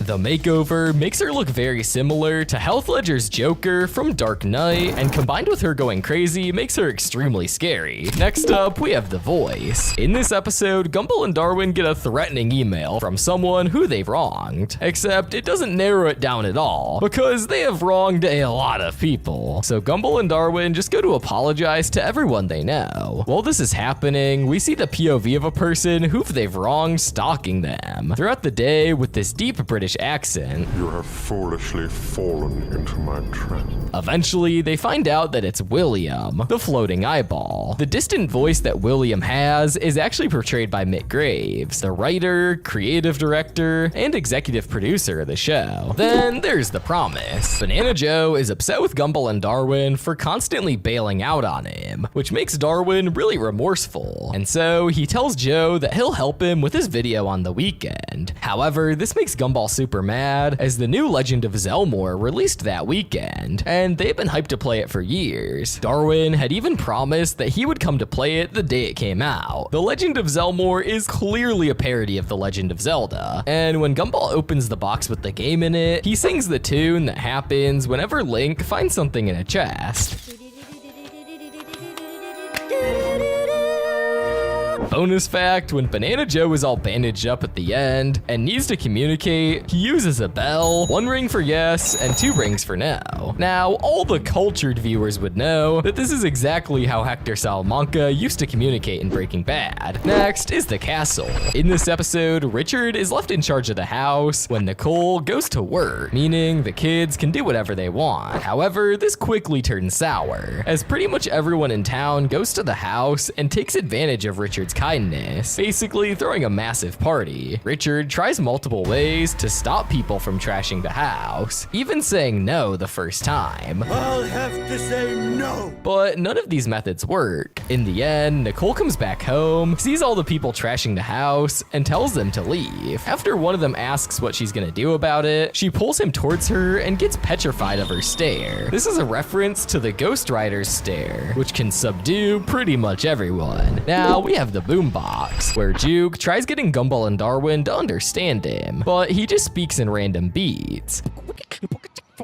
Gumball tries, not very hard, to decipher what he's saying, and one of the things he thinks Juke is saying is "Little Timmy fell down the well." Little Timmy fell down the well? Which is from a very old TV show, Lassie. But in Latin America, most people have no idea what Lassie is, so they replace the line with something that roughly translates to "Finn sterilized Jake," which is obviously a reference to Adventure Time, but seriously, what does sterilize mean in this context? Next is the tape, and this episode is filled with Easter eggs. The cheat code Ocho does, up, up, down, down, left, right, BA star is the iconic Konami code, which can be used on the NES. The last name of Carrie is revealed to be Cougar in this episode. Harry Krueger as Carrie. A reference to Freddy Krueger from A Nightmare on Elm Street, which could also be a reference to when Carrie rented the spoof Nightmare on Elmore Street in the Pony. The Baby Anais toy is a reference to the Baby Alive toy that had a very similar commercial. The character Gumball plays, Ninja George, looks exactly like John Rambo from the Rambo movies, minus the mullet. And finally, when Gumball is speaking in a British accent during the Nature Doc segment, just find spheres.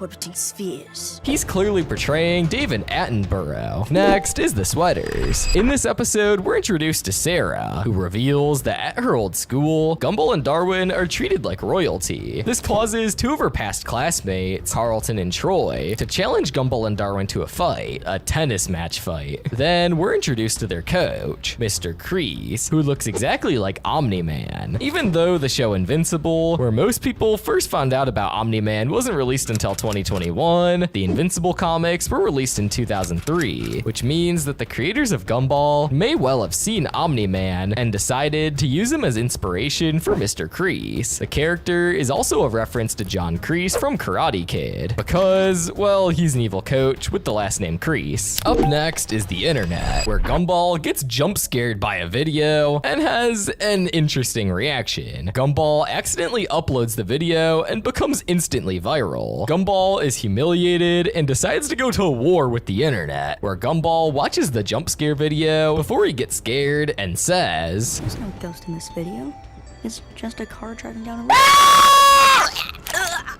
This is a reference to the video Rexing Car Drive. The video starts with a car driving down a peaceful road, but then all of a sudden, a scary zombie jumps out and scares the viewers. The reason this video is so iconic, to the point it even got a mention in a Gumball episode, is because it was actually one of the first jump scare / screamer videos to be uploaded, with the original Relaxing Car Drive video uploaded 19 years ago. Next is the plan, where Gumball, Darwin, and Anais find a letter in the dumpster from a man saying how Nicole's beauty and happiness are what he values the most. Listen to this. Here's another gift because your beauty and happiness is the most important thing in my world. Signed, Daniel Leonard. The three take this as a man trying to steal Nicole away from Richard, so they devise a plan to stop him. Now, what is the name of this man, you may ask? Well, his name is Daniel Leonard, and is actually named after one of the executive producers. When Gumball, Darwin, and Anais see the billboard for Daniel Leonard, because, spoiler alert, Daniel Leonard isn't actually a real man, it's just a cosmetics company, the guy on the Daniel Leonard billboard is actually the IRL Daniel Leonard. Next is the world, where all the objects in the world of Gumball take over the show, and we get to see their lives. This is the first time that neither Gumball or Darwin play a major role. They are shown in some skits, but this is genuinely the first time they have a minor role in the story, which is an interesting decision, since the show is literally called The Amazing World of Gumball. The final episode of season 2 is appropriately titled The Finale, and probably the most meta the show has ever gotten at this point. The entire plot revolves around the trope that the actions of TV series characters don't face any consequences for their actions in the episode prior. So the Wattersons in this episode are faced with multiple lawsuits for their actions in previous episodes and need to try to resolve them. This leads them to, for some reason, try to make their problems even worse by destroying everything in their path, and one of the things they do is release both Kenneth and Hector, who have a massive kaiju fight. This fight is a big homage to Godzilla vs. King Kong. The first episode of season 3 is titled The Kids. In this episode, Gumball and Darwin lose their voices, and this causes them problems with literally everyone around them. But by the end of the episode, they accept that growing up is just a part of life, only for their voices to immediately glitch out and return to their younger version. But soon we could drive, go to college, and we both go crazy.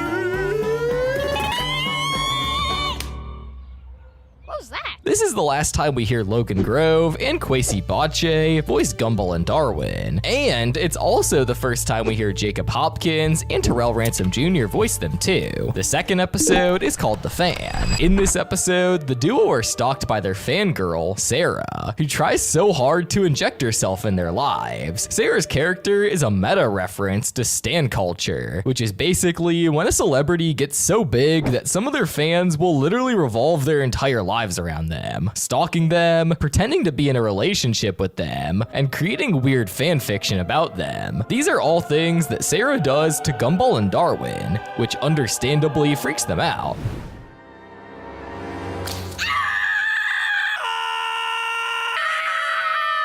Episode 3 is The Coach. In this one, Gumball and Darwin get a new coach, named Coach, who pushes their body to the limit. She's also revealed to be Jamie, the school bully's mom. If you're a big Pixar fan and were watching this episode, you would probably recognize that the coach's voice literally sounds the exact same as Roz from Monsters, Inc. Episode 4 is The Joy.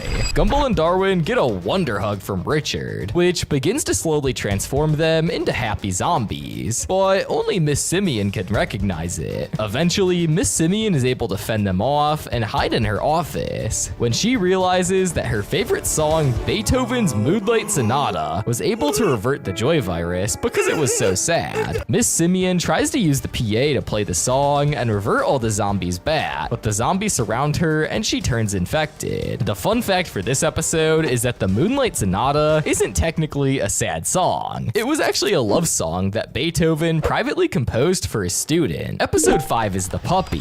Gumball, Darwin, and Anais really want a puppy, so they go to Richard to ask him, only to find out that he already bought them a puppy. But when they look in the box, they see it's not a puppy, but a turtle. And not just any turtle, it's an evil turtle, which terrorizes the whole family, specifically Gumball, so much so that they decide to give it back. However, Darwin left the turtle outside for quote-unquote fresh air, but it was like 100 degrees outside, so the turtle raisined up and died, only to be revived by Darwin's tears and run away. This actually happened to the series creator Ben Bucklet's own pet turtle, who died because he left it outside in the sun for too long. This episode also has a bunch of horror movie references, like when the turtle survives being blown up, he walks out of the fire like the Terminator. When the turtle peeks its eyes over the water, the song is very similar to the iconic Jaws theme, and when he runs at Gumball, the song playing is very similar to the classic score from the movie Psycho. And when he hisses, he makes the sound that Hannibal Lecter does when he's describing how he ate a person's liver. Finally, when we get to see the POV of the turtle, all he sees are the heat mappings of the trio, similar to how all the predators from the Predator movies see humans. Episode 6 is The Recipe, which is the first episode to revolve around Anton. Gumball and Darwin have no idea how Anton keeps dying and coming back to life after being killed like literally every day. So they decide to go to his house and snoop around, where they find out that his parents are recreating Anton every day using a special toaster combination. This episode has a bunch of Star Wars references. Firstly, when Richard says, "I feel a great disturbance in the food chain," after an army of Antons gets killed, it's a reference to when Obi-Wan says, "I feel a great disturbance in the Force," after the planet Alderaan gets killed. I felt a great disturbance in the Force, as if millions of voices suddenly cried out in terror and were suddenly silenced.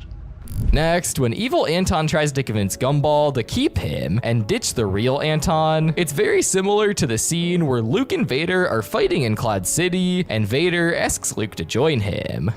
Join me, and I will complete your training. Finally, the entire idea of an evil warlord using an army of clones to fight the Chosen One is literally the exact plot of Star Wars. Episode 7 is The Name, where Gumball achieves the high score on an arcade machine and needs to input his name, but he doesn't actually know his real name because Gumball is just a nickname. Eventually, Nicole reveals that his real name is Zach. Your real name? It's Zach.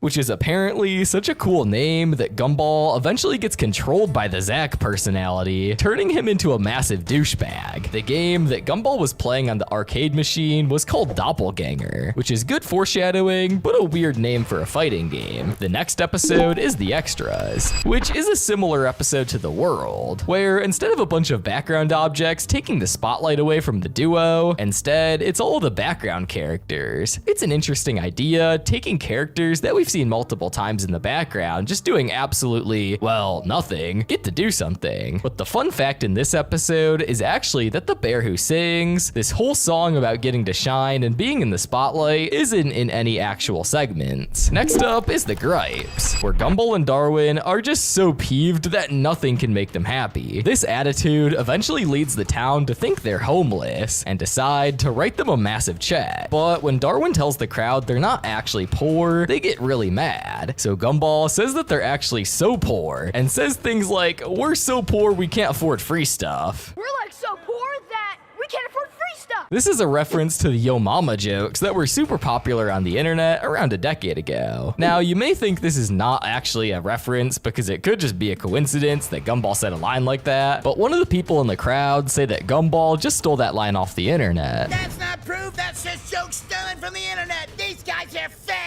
Which proves to me that this is supposed to be a reference to Yo Mama. Now, we have the vacation, where the Watterson family go out on vacation, but their car breaks down, so they have to stay in these weird, possibly mutant humanoid creatures places. Eventually, the Wattersons get so afraid of the family that they book it out of their home and run away. But then, it's revealed that the family are actually just regular people that look weird. This episode is a parody of The Hills Have Eyes, where a family's car breaks down on their way to vacation, and they get attacked by mutant inbred cannibals. This was actually confirmed by Ben Booklet himself, which is cool, as most other parody episodes aren't ever outright stated to be parodies, but it's usually pretty obvious when it is. Next is the fraud. Principal Brown punishes both Gumball and Darwin for wearing fake spray painted on clothes. He goes on an entire rant about how faking things is wrong, till Gumball sees that Principal Brown's diploma is actually painted onto the wall next to him. Principal Brown begs the kids not to tell anybody, which they agree to do, but for some reason, Principal Brown thinks that the kids are lying and tries to bribe them, to which they decline. Eventually, he decides the only thing he can do is blow up the school. But when Mr. Small finds this out, he stands in front of Principal Brown with trash bags, telling him to stop, only for Principal Brown to literally walk over him. As a kid, I had no idea why he was holding bags, but while researching this video, I found out that this is actually a reference to Tiananmen Square, where a ton of protesters got massacred by the army in Tiananmen Square in China. However, someone coming back from shopping was walking through Tiananmen Square when this was happening, and the man saw 3 tanks moving in a line. He immediately went and started obstructing the tank's path, and since the drivers didn't want to run him over, they stopped, and the image of the guy holding his shopping bags blocking the tank became a popular meme. Then we have the Void. Gumball and Darwin notice their friend Molly has disappeared for years, and when they ask people around, they literally have no idea where she is. Not one of you remembers Molly! Wait, did you say Molly? Yes! No, I don't remember. Eventually, they ask for the help of Mr. Small, who takes them to where Elmore ends, which is a literal wall that is on the outside of someone's house. They rip the wall open and see the Void, where a bunch of forgotten stuff is just floating around, like blimps and Darwin's old cell phone. But I think the coolest part about the Void is that there are a bunch of Easter eggs relating to old Gumball. For example, Darwin and the Wattersons' house from the pilot are both there. But the funniest part is that the trio just ignore all of it. Next is the boss, where Rocky wants to earn his father's approval and save him because he's rapidly losing stuffing. So Rocky decides to get a job at Charnex, a soulless corporation where you work till you crow. In order to get the job, Rocky needed to show off a talent, which he does. What's this mysterious talent, you may ask? Well, it's whistling the national anthem with his butt.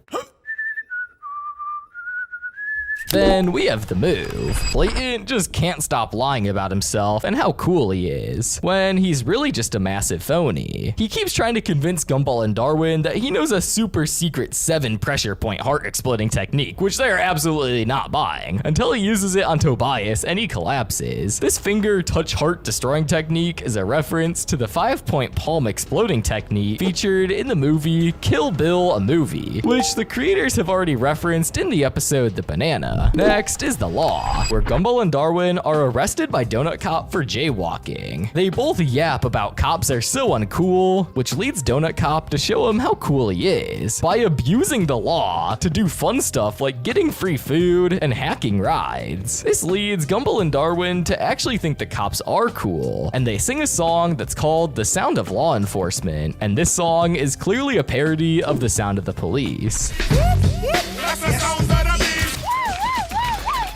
Then we have the allergy, where Darwin starts sneezing a bunch after going to school. This is, at first, not really a big deal, but then he starts to blow things away with his sneezes, and eventually, the sneezes become so powerful that they can literally tear holes through things. Gumball takes him to the nurse, where Carrie is there, and thinks that a possible diagnosis could be the G virus, which is actually just the fictional zombie virus from the Resident Evil games. The next episode is The Mothers, where Gumball Gumball, Darwin, Tobias, and Banana Joe get into an argument about whose mom is the superest, where they decide the only way to do it is by testing their moms with physical challenges. This episode reveals that Nicole's power level is unfathomable, although in later episodes, this godlike power is referred to all the time. This is the first time we actually get to see it in full force, with her becoming a superhero with a cape and a weird curl on her hair, just like Superman, or I guess Superwoman. Then we have the password, where Richard puts a password on the computer to stop the kids from playing it all the time. Richard and Darwin eventually find out the password is the name of their favorite child. They try all the kids' names, but the funniest one is when they try to put Darwin's name, and he has the big over-the-top speech thanking everybody.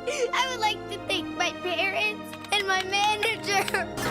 This is a clear reference to the speeches award winners get at the Oscars. I mean, he even thanked his manager for some reason. Like, who is Darwin's manager? The Procrastinators is up next, where Gumball and Darwin are tasked with taking out the trash before Nicole gets home. But they insist on procrastinating by playing games, going on the computer, and eating themselves. Eventually, Mom gets back home, and she's not just any regular angry mom. She turns into the Terminator, which is like the third homage to the Terminator we've talked about in this video. The next episode is The Shell, where Gumball and Penny are about to finally have their first kiss, but then Gumball headbutts her, causing her shell to crack. This leads to her getting super worried, because unbeknownst to Gumball, she's actually had a true form that's hiding underneath the shell. When Patrick, her father, finds out about the shell, he tries pulling her out of school. Eventually, Gumball gives her the confidence to break out of the shell and be her true form. This episode was so well received that it was chosen to be the submission for the BAFTA for the Best Children's Series, which it actually won. Next is episode 21, The Burden. In this episode, Gumball and Darwin are tasked with taking care of the class pet, Chris Morris, for the weekend. At first, they hate him and think he's gross and a massive burden, but then after helping Gumball with his date with Penny and Darwin with his mental issues, they grow to love Chris Morris, who actually just turns out to be Principal Brown's shaven hair, and the real Chris Morris is still in the principal's office. The name Chris Morris is a reference to the British comedian by the same name who is wildly popular. Since the creators of Gumball are British, they're probably fans of him. Episode 22 is The Bros. In this episode, Gumball wants to propose to Penny, despite them only dating 2 episodes prior. Darwin, however, cannot handle his best friend being stolen away from her, so he does everything to win Gumball back, but this just leads to Penny breaking up with Gumball. Eventually, Darwin helps Gumball get back together with Penny, and everything ends smoothly, except that Penny's house burns down. This is actually Jacob Hopkins' favorite episode of the entire show. Episode 23 is The Mirror. In this episode, Gumball and Darwin get a chainmail saying that if they don't send this email to all their contacts, a demon named the Snatcher will haunt them down. Now, Gumball doesn't believe this and discards the email, but because this is Gumball, obviously the email was real and the Snatcher tries to kill them. The whole sequence of the Snatcher trying to kill them has a bunch of horror Easter eggs. Firstly, the Snatcher coming out of the TV is a parody of The Ring, where the creepy girl crawls out of the TV. The book, Carrie Has to Defeat the Snatcher, is literally just the Necromidon from the Evil Dead franchise, and having to say the Snatcher's name 5 times in front of the mirror. The book says we summon him by calling his name 5 times.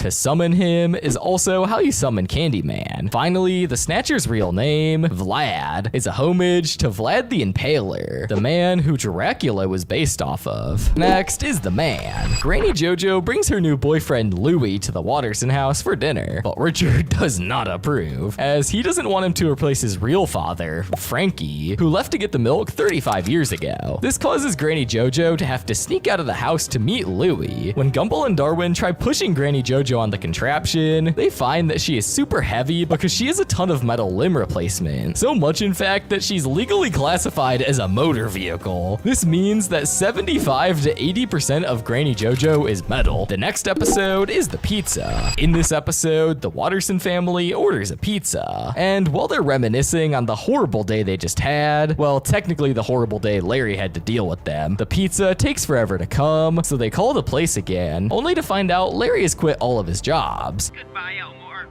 I quit. turning Elmore into an apocalyptic state. This entire wasteland version of Elmore is based off the dystopian action series Mad Max. Next up is The Lie, where the entire town of Elmore is just so depressed about how lame January is because there's no holiday. So Gumball decides to just lie and make up a holiday. And so was born the schnuzzle tag lie. Now all the boy needed was the town to comply. Which leads to the entire town believing that schnuzzle tag is actually a real thing. We've seen a lot of horror movies being referenced in the show, but this episode is actually filled with Christmas movie references. Firstly, when Miss Simeon realizes she can destroy schnuzzle tag because it's made up, she makes this creepy grin, which freaked me the hell out as a kid, but it's actually just a reference to the Grinch's smile. Next, the family watches stop motion movie called The Night Before Schnuzzle Tag. The title of the movie is clearly a reference to The Night Before Christmas. And finally, the film itself looks a lot like the classic Rudolph the Red-Nosed Reindeer stop motion cartoon. The next episode is The Butterfly. This episode showcases the effect that a butterfly's flap has on the entire town of Elmore, which causes a bunch of different types of destruction and mayhem, leading to a tornado. A clear demonstration of the butterfly effect. The human face the butterfly has is actually storyboard artist Chuck Kellen's face. Then we have the question, where Gumball and Darwin are banned from eating the unhealthy, soggy cereal. So instead, they have to eat the boring wheat-based garbage. However, they are able to sneak loads of it when Nicole isn't paying attention. But since it's their last time, they need to make the most of it. So they eat it with their eyes, which actually works and sends them into a trance-like state, where they ask, what's the meaning of life? What's the point of our lives? This is clearly an innuendo for, shall we say, psychedelic rugs with a D. Next is the Saint. In this episode, Alan is just aggravating Gumball with his niceness and perfectness as a character. This causes Gumball to try to break him, but all of his sadistic attempts fail, with Alan always turning the other cheek. When most people remember this episode, they remember the annoying face Alan makes whenever he does something nice. This face is called the Unikari, and is a common expression used in Japanese manga. Then we have episode 30, where Anais is so lonely that no one comes to her birthday party. This leads her to create an imaginary friend who looks, yeah. He's actually really cool though, and becomes Anais's first friend, until he gets murdered. Most people can probably tell immediately that this episode is based off the Iron Giant, where a lonely kid befriends a scary thing, which actually turns out to be pretty awesome. Episode 31 is the Oracle.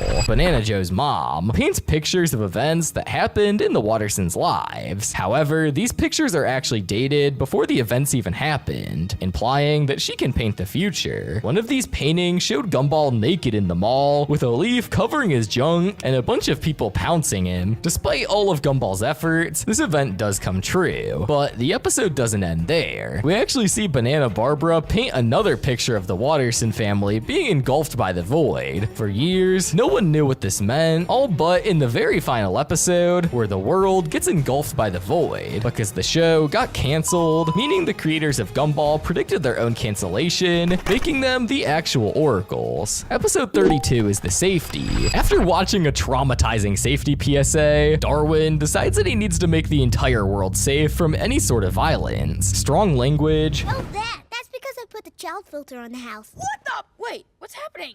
It's like there's some kind of device censoring every gosh word I said. And basically anything that can make anyone upset. This leads him to become the dictator of Elmore, with Gumball needing to stop him. The safety PSA in the beginning is a parody of the Smokey Bear PSA. Almost any American who's been to school has probably seen this. Episode 33 is the Society. In this video, Gumball decides that the reason why nothing goes his way is not because he's a danger to himself and the people around him, but because the school has a secret society and only the people in the society can succeed. This is clearly making fun of the Illuminati conspiracy theorists who believe all their problems come from some ultra-rich secret group out to get them. Episode 34 is the spoiler. In this episode, Gumball and Darwin have to see the upcoming hyped movie, The Screamin', a week late because they didn't have money to buy a ticket. This means they had to avoid spoilers for the entire week. So eventually, Gumball and Darwin go to see the film, but Anais, stuck in Gumball's bag, records the whole thing, causing causing Larry to bust in and the kids having to evade him. If you pay attention and listen to the whole movie, while the escape scene is happening, the dialogue in the movie matches the actions of the trio and Larry. It's a dead end. What do we do? Episode 35 is the countdown, where Gumball and Darwin need to get to school on time or they will get expelled. When Gumball gets out of bed, he spins around just like Wonder Woman did to suit up in her old TV show from all the way back in 1975, but instead of getting a super suit, he just gets regular clothes. Episode 36 is the nobody. Gumball and Darwin notice that someone else is in their house, and they find out that it's this weird glitching Cyclops guy, who's later revealed to be Rob, who used to just be a random forgettable background character. So forgettable, in fact, that he was sent to the void. But when Gumball and Darwin come back to rescue Molly, he grabbed onto the back of the van and got sent back to the real world, but with his body disfigured. When Gumball and Darwin try to run towards Rob, quote unquote innocently, they look just like the Titans from the popular Attack on Titan anime. Next is the downer, where Gumball wakes up in a super bad mood and wishes everyone away. At first, he likes this new life, with no one to bother him. But then, after singing a song about how life can make you smile, which quickly devolves into why life is so bad, he realizes he needs the people around him. So after being chased around by this darkness thing, he fulfills Darwin's wish from the beginning of the day, and everyone reappears. The plot sounds nice and heartfelt, right? Well, initially, Ben Booklet said that they had to scrap the initial idea of this episode because it was too dark. This was actually confirmed by Ben Booklet himself. I'm surprised that it hasn't gotten more traction with fans, because they've given so much attention to the grieving, a creepy lost episode which is fake. But apparently, there's a real lost idea for an episode that is creepy that no one talks about. Up next is the Triangle. The Elmore Marching Band are going to perform in an upcoming game, and Leslie, as usual, will play the solo. However, Darwin wants to have a turn doing the solo, so Principal Brown asks him to play something, to which Darwin plays the most beautiful song you've ever laid your ears on.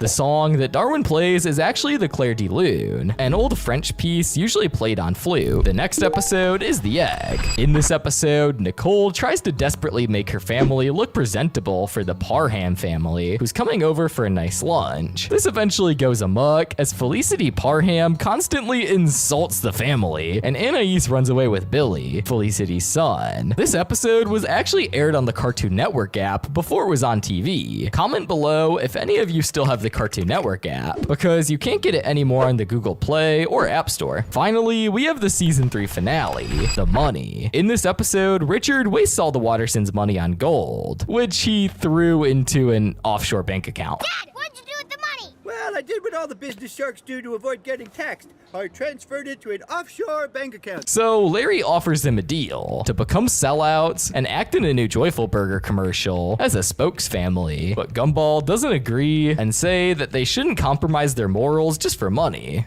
I'm still a child. Nothing in my life has been decided yet. I am free. I haven't sold out to a job I hate. I don't have to be part of this dirty rat race that ruins the world, chasing money I don't need to buy stuff I don't want. I'm free to make my own choices. So yes, Larry, I will have fries with that. So they have to learn to live without anything. Ben Booklet has said that out of all the episodes in this season, this one was his favorite. Well, that was a lot of facts about Gumball. Part 2 coming soon. Peace. Subscribe and click all the buttons you see on screen. Yep, do it. Okay, good. Yep. All right, you're gonna click it. All right, peace.